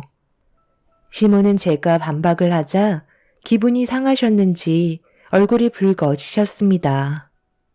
갑자기 말수가 적어지신 시모의 눈치를 조심스럽게 살피고 있는데 시모가 저에게 가까이 오라는 손짓을 하시더라고요. 그래서 안고 있던 아이를 방에 눕힌 뒤 시모에게 다가간 순간 전혀 예상하지 못한 일이 발생되고 말았습니다. 시모가 드시고 계셨던 우럭젓국이 너무 짜서 맛이 없다며 이런 것도 음식이라고 내어준 거냐면서 국그릇을 드시더니 제 몸쪽으로 젓국을 부어 버리셨어요. 너무 황당하고 어이가 없어서 뭐 하시는 거냐고 저도 모르게 소리를 지르고 말았습니다. 어머님, 지금 제정신이세요? 입맛에 안 맞으시면 그냥 안 드시면 되는 거잖아요. 그렇다고 저한테 국을 부어버리면 어떡해요?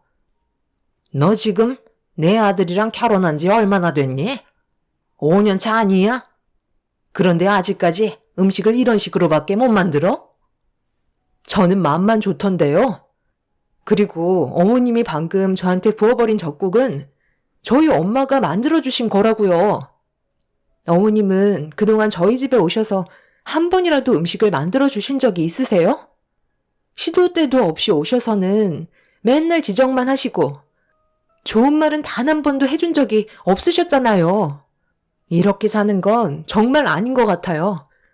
저번에는 어머님이 하도 난리를 치셔서 어쩔 수 없이 현관문 비밀번호 다시 제자리로 돌려놓았지만 이번에는 바뀐 비밀번호 절대 알려드리지 않을 거예요. 그리고 지금 당장 저희 집에서 나가주세요. 도대체 무슨 할 말이 하고 싶으셔서 오신 거예요?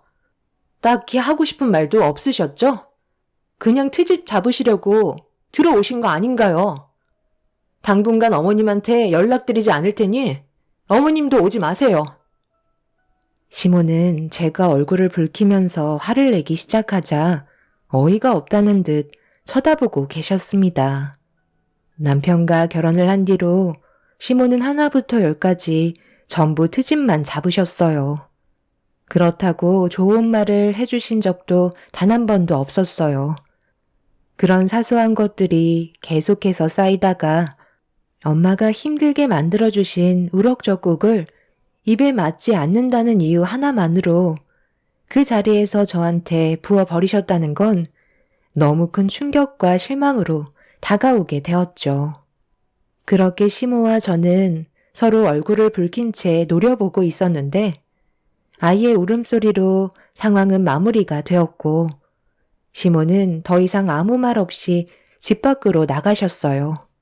도대체 저희 집에 왜 오신 건지 이유도 알지 못한 채 엄마와 저는 상처만 받게 되었네요. 그날 퇴근한 남편에게 좀 전에 있었던 일들에 대해 불만을 털어놓으면서 속에 있던 말들을 꺼내놓았고 남편도 제 말을 듣고 많이 당황했는지 굳어진 얼굴을 하며 심각하게 받아들이고 있었어요. 그런데 문제는 여기서 끝난 게 아니었죠.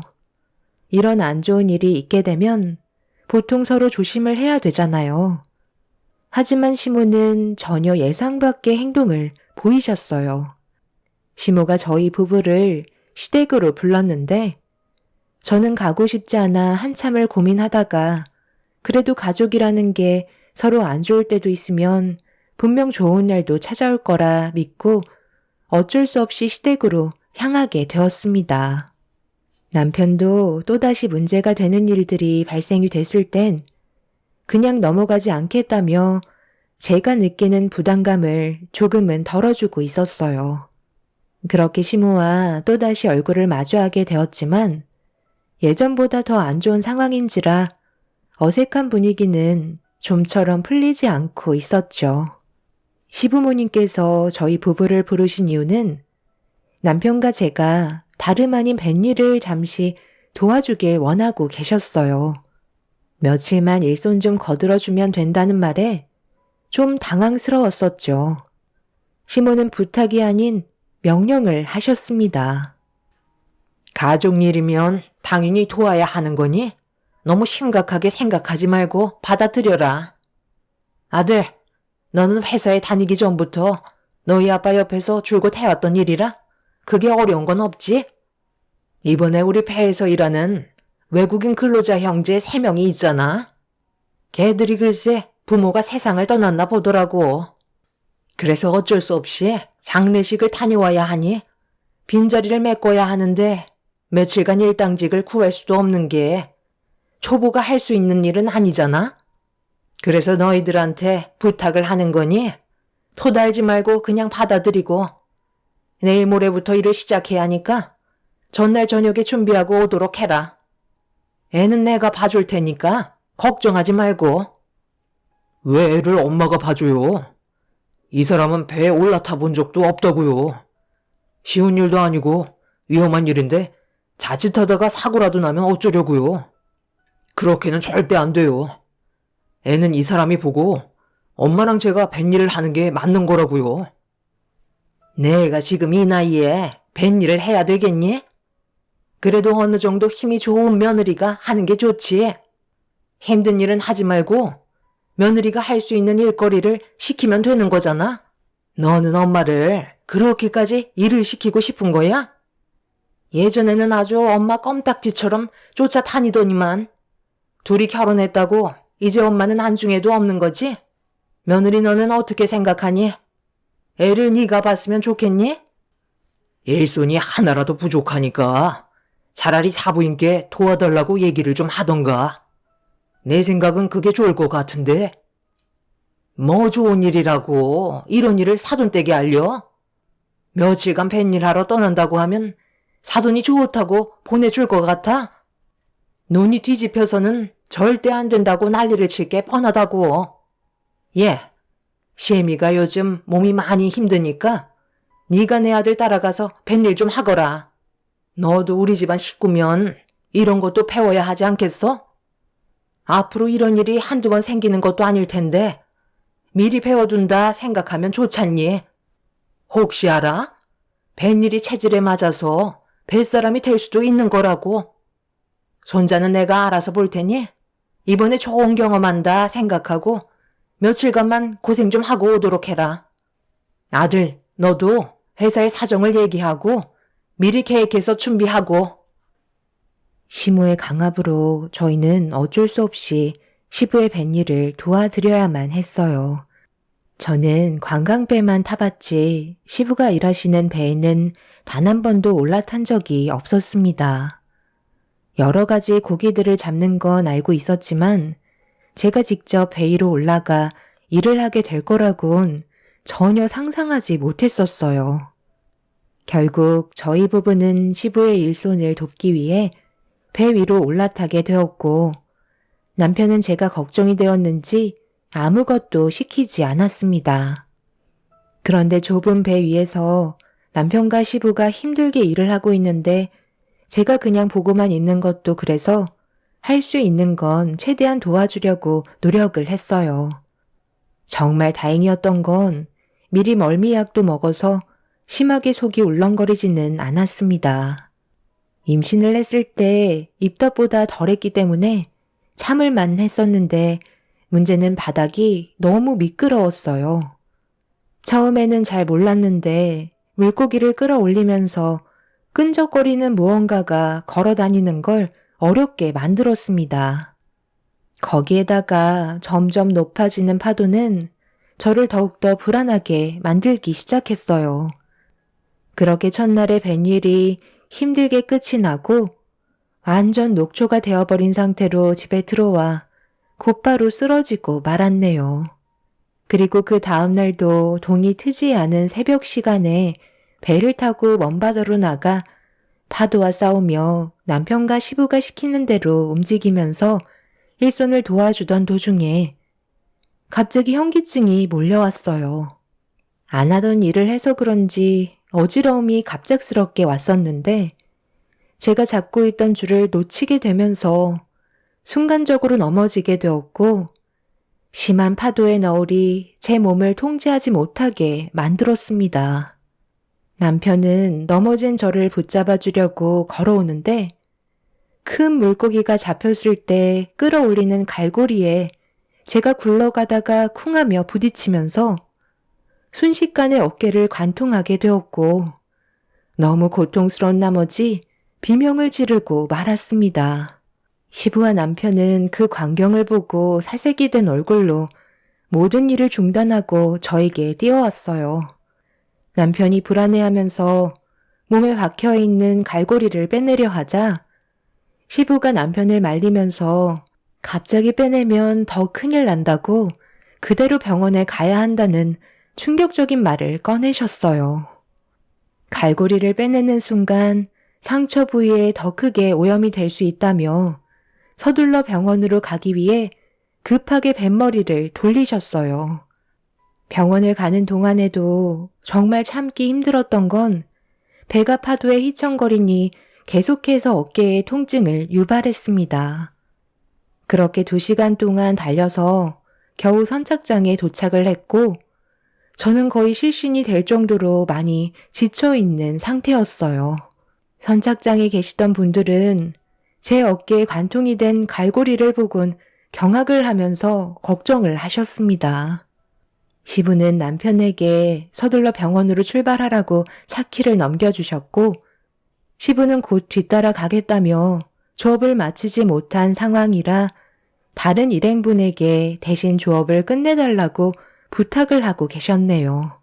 그렇게 저는 병원에 도착해 어깨를 관통한 갈고리를 빼내기 위해 상태가 어떤지 살피고 있었는데 꽤 심각한 상황인지 전신마취를 해야 한다며 치료가 쉽지 않을 거라는 진단을 받게 되었습니다. 결국 저는 수술대 위로 올라가게 되었고 몇 시간 뒤 긴박했던 상황은 겨우 마무리가 되었습니다. 다행히 수술이 잘 끝났다는 진단을 받게 되면서 어느 정도 안심은 할 수 있었지만 몇 달간 한쪽 어깨는 절대 사용하지 말라는 의사의 말을 듣게 되었어요. 어깨는 제가 움직이지 않으려 해도 저절로 움직여지기 때문에 깁스를 한 상태라도 수술 부위에 염증이 생길 수가 있어서 한동안 입원을 하면서 몸의 상태를 살펴봐야만 했어요. 그리고 시부는 저에게 미안하다면서 고개를 들지 못하셨네요. 하지만 제 아이를 들쳐매고 병실로 들어오신 시모는 저를 보며 한심하다는 듯 표정을 보이시며 가까이 다가오더니 한마디 하셨어요. 어쩜 너는 초심성이 그렇게 없니? 회의에서 시키는 대로 하면 되는 건데 다칠 게 뭐가 있다고 지금 이 사단을 만든 거야? 하여간 어디 하나 마음에 드는 구석이 하나도 없어. 괜히 쓸데없는 말 너희 사돈분들 귀에 들어가면 좋을 거 하나 없으니까 당분간 사부인은 집에 출입하지 못하게 네가 얘기 좀 잘 해놔라. 자식이 다쳤는데 어느 부모가 좋아하겠어? 그런데 며칠 지나면 멀쩡해질 것 같구먼. 그렇게 크게 다친 것 같지는 않은데? 이 정도가 다행이라고 생각해. 만약 그 갈고리가 어깨가 아닌 머리 쪽을 향했어 봐라. 아유, 생각만 해도 끔찍하다. 그런데 얘는 누굴 닮아서 말을 왜 이렇게 안 듣는 거야? 내 아들은 아기 때도 얌전했었는데 얘는 통제가 안 될 정도로 사방팔방 돌아다니면서 한시도 쉬지 못하게 만들어서 내가 정말 힘들어 쓰러지겠다. 어차피 너는 이제 할 것도 없으니까 네 아들 도로 데려가라. 병원에 입원해 있는 동안 충분히 돌봐줄 수 있잖아. 다행히 왼쪽 어깨가 다친 거니 오른손으로 뭐든 다 할 수 있는 거 아니니? 나는 오늘 급한 모임이 있어서 먼저 가마. 엄마, 지금 어딜 가신다고요? 엄마 때문에 일이 이렇게까지 되어버렸는데 환자한테 이까지 맡긴다는 게 말이 된다고 생각해요? 지금 당장 그 모임 취소하세요. 그리고 엄마가 이 사람한테 강압적으로 일을 시킨 거니 그만큼 엄마도 책임을 지셔야죠. 이 사람의 어깨가 정상적으로 될 때까지 제 아들 돌봐주시고 매일 오셔서 간호까지 책임져 주세요. 아들, 방금 나한테 뭐라고 그랬니? 내가 잘못 들은 거지? 이게 왜 내 책임이야? 본인이 선택해서 배에 오른 건데 그리고 내가 왜 며느리 수발을 들어줘야 하는 거지? 내 몸 하나 간수하기도 힘든데 손자까지 봐줬으면 감사한 줄 알라고. 그러니까 내가 뭐라고 그랬어? 그냥 당신 보고 도와달라고 했잖아. 괜히 하기 싫어서 며느리한테 떠넘겼다가 이게 뭔 일이야? 앞으로 사돈댁 얼굴 어떻게 보냐고. 나중에 이 일을 알기라도 해봐. 그땐 사돈분들이 가만히 있겠어? 언제까지 이 일을 숨길 수 있을 것 같은데? 차라리 하루빨리 알려드리고 고개 숙여 죄송하다고 사과드리는 게 더 큰 일을 막을 수 있는 거야. 계속 숨겨봤자 우리 마음만 불편한 거라고. 나는 지금 이대로 사돈분들 얼굴 절대 볼 수 없을 것 같다. 그럼 이참에 잘 됐네. 내가 사부인이랑 성격이 잘 맞지가 않아서 얼굴만 보면 싫은 소리가 나오는데 이참에 며느리가 인연 끊으면 되는 거지. 어차피 출가외인 아니야? 너는 이제 우리 집안 식구잖아. 그리고 얘도 생각이 있으면 사돈분들께 이 사실을 말하지 않겠지. 그럼 집안 싸움밖에 더 나겠어? 일단 오늘은 내가 중요한 볼 일이 있어서 그러니 아들네가 애를 좀 봐야겠다. 하여간 우리 집안에 시집 온 순간부터 조용할 날이 없다니까. 나는 먼저 일어나 보도록 하마. 시모는 조금도 저에게 미안한 마음을 가지지 않았어요. 오히려 더 큰 목소리로 저를 다그치셨죠. 다친 것도 서러운데 시모에게 상처되는 말을 듣게 되니 저도 모르게 서러워서 눈물이 쏟아지고 말았습니다. 시부와 남편은 시모의 행동에 많이 당황한 듯 뒤따라가더니 더욱더 심각한 대화를 주고받고 있었어요. 그날 남편과 결혼 이후 시모에게 제일 큰 실망을 하게 된 저는 병원에서 퇴원을 하게 되면 시모와 완전히 인연을 끊어낼 생각을 가지게 되었고, 그렇게 남편과 시부의 도움으로 저는 지속적으로 치료를 받을 수 있었네요. 시모는 온갖 불만을 털어놓으면서 제 아들을 돌봐주는 거에 대해 상당히 짐스럽게 생각하고 계셨어요. 아들 손자까지 낳아줬는데 이런 수모를 겪는 건 너무 불쾌했고 태어날 때까지만 꾹 참으며 때를 기다렸습니다. 그렇게 온갖 서러움 다 품은 채로 치료가 끝난 뒤 집으로 돌아갈 수 있었지만 어깨 통증은 지속적으로 저에게 고통을 주고 있었죠. 남편의 도움을 받아 통원 치료하면서 최대한 어깨를 안 쓰려 했었지만 육아를 하는 저로서는 그게 잘 되지 않더라고요.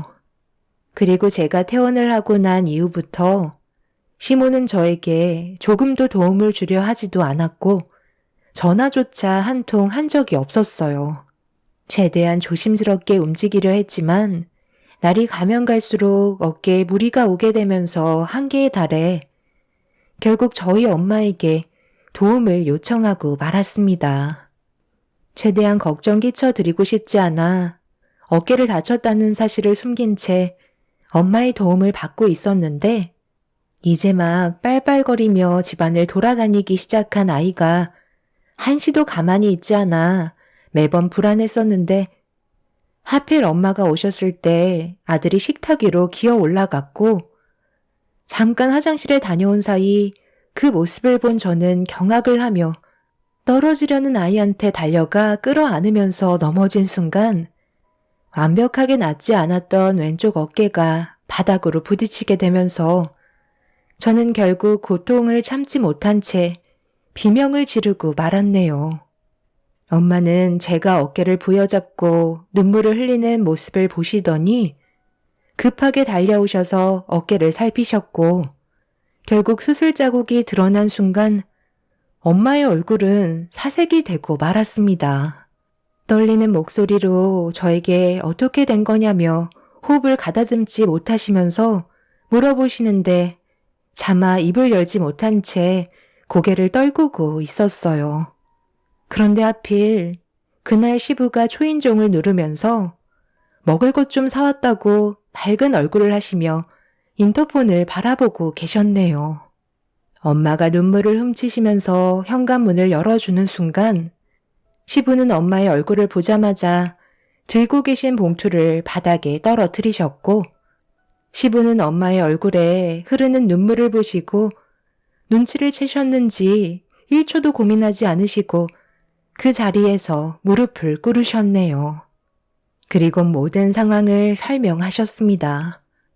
엄마는 결국 오열을 하며 시부뺨을 내려치셨고 당장 모두를 집 안으로 불러들이라면서 화를 가라앉히지 못하셨네요. 시부는 몇 번이나 엄마에게 죄송하다는 말을 반복하시면서 시모와 남편을 서둘러 저희 집으로 부르셨습니다.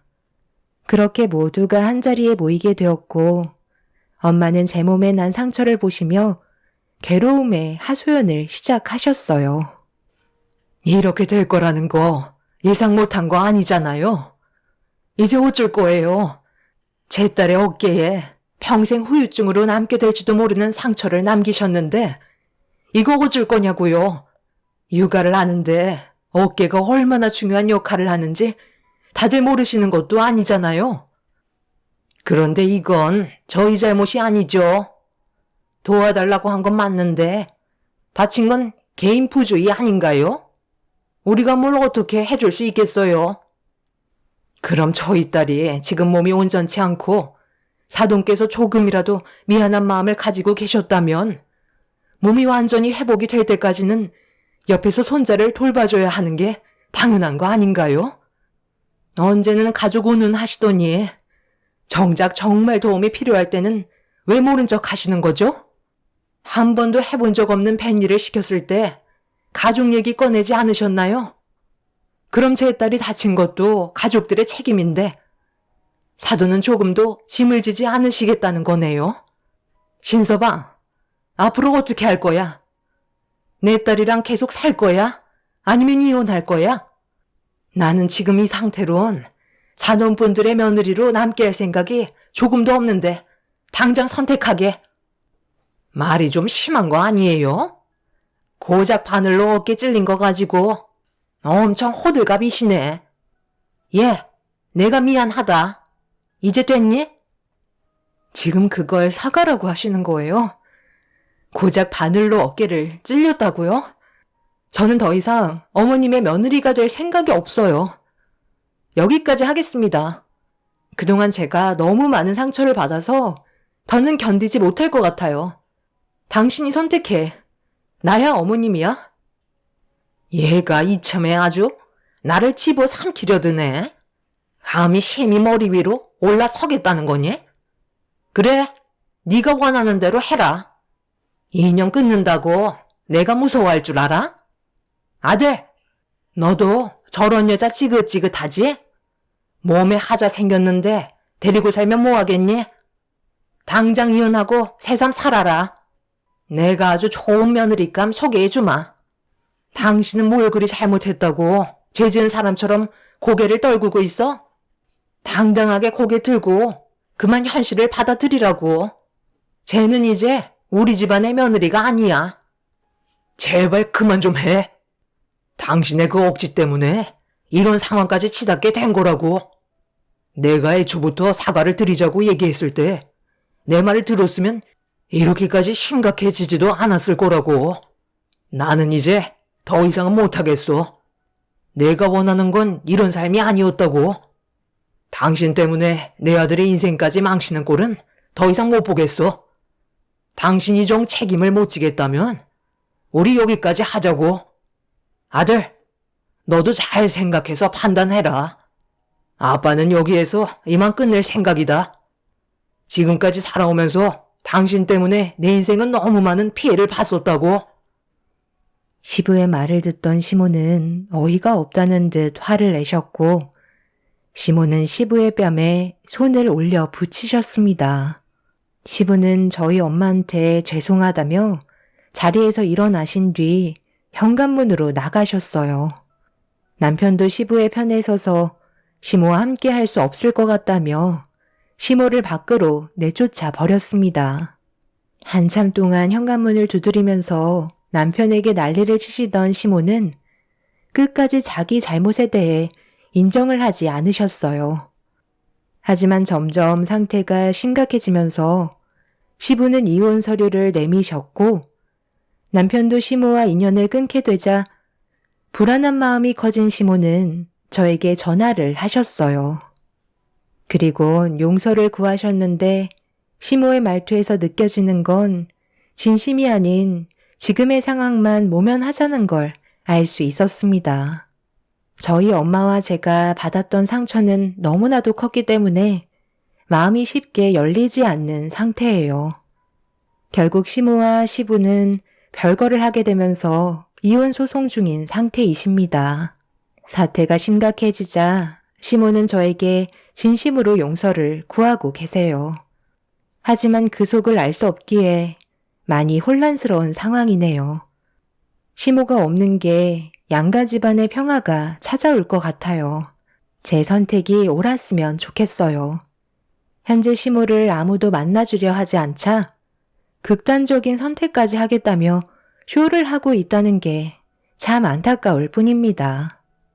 제 사연을 들어주신 분들, 오늘 하루도 조심하시고 가족분들과 행복한 시간을 가지시길 바랍니다.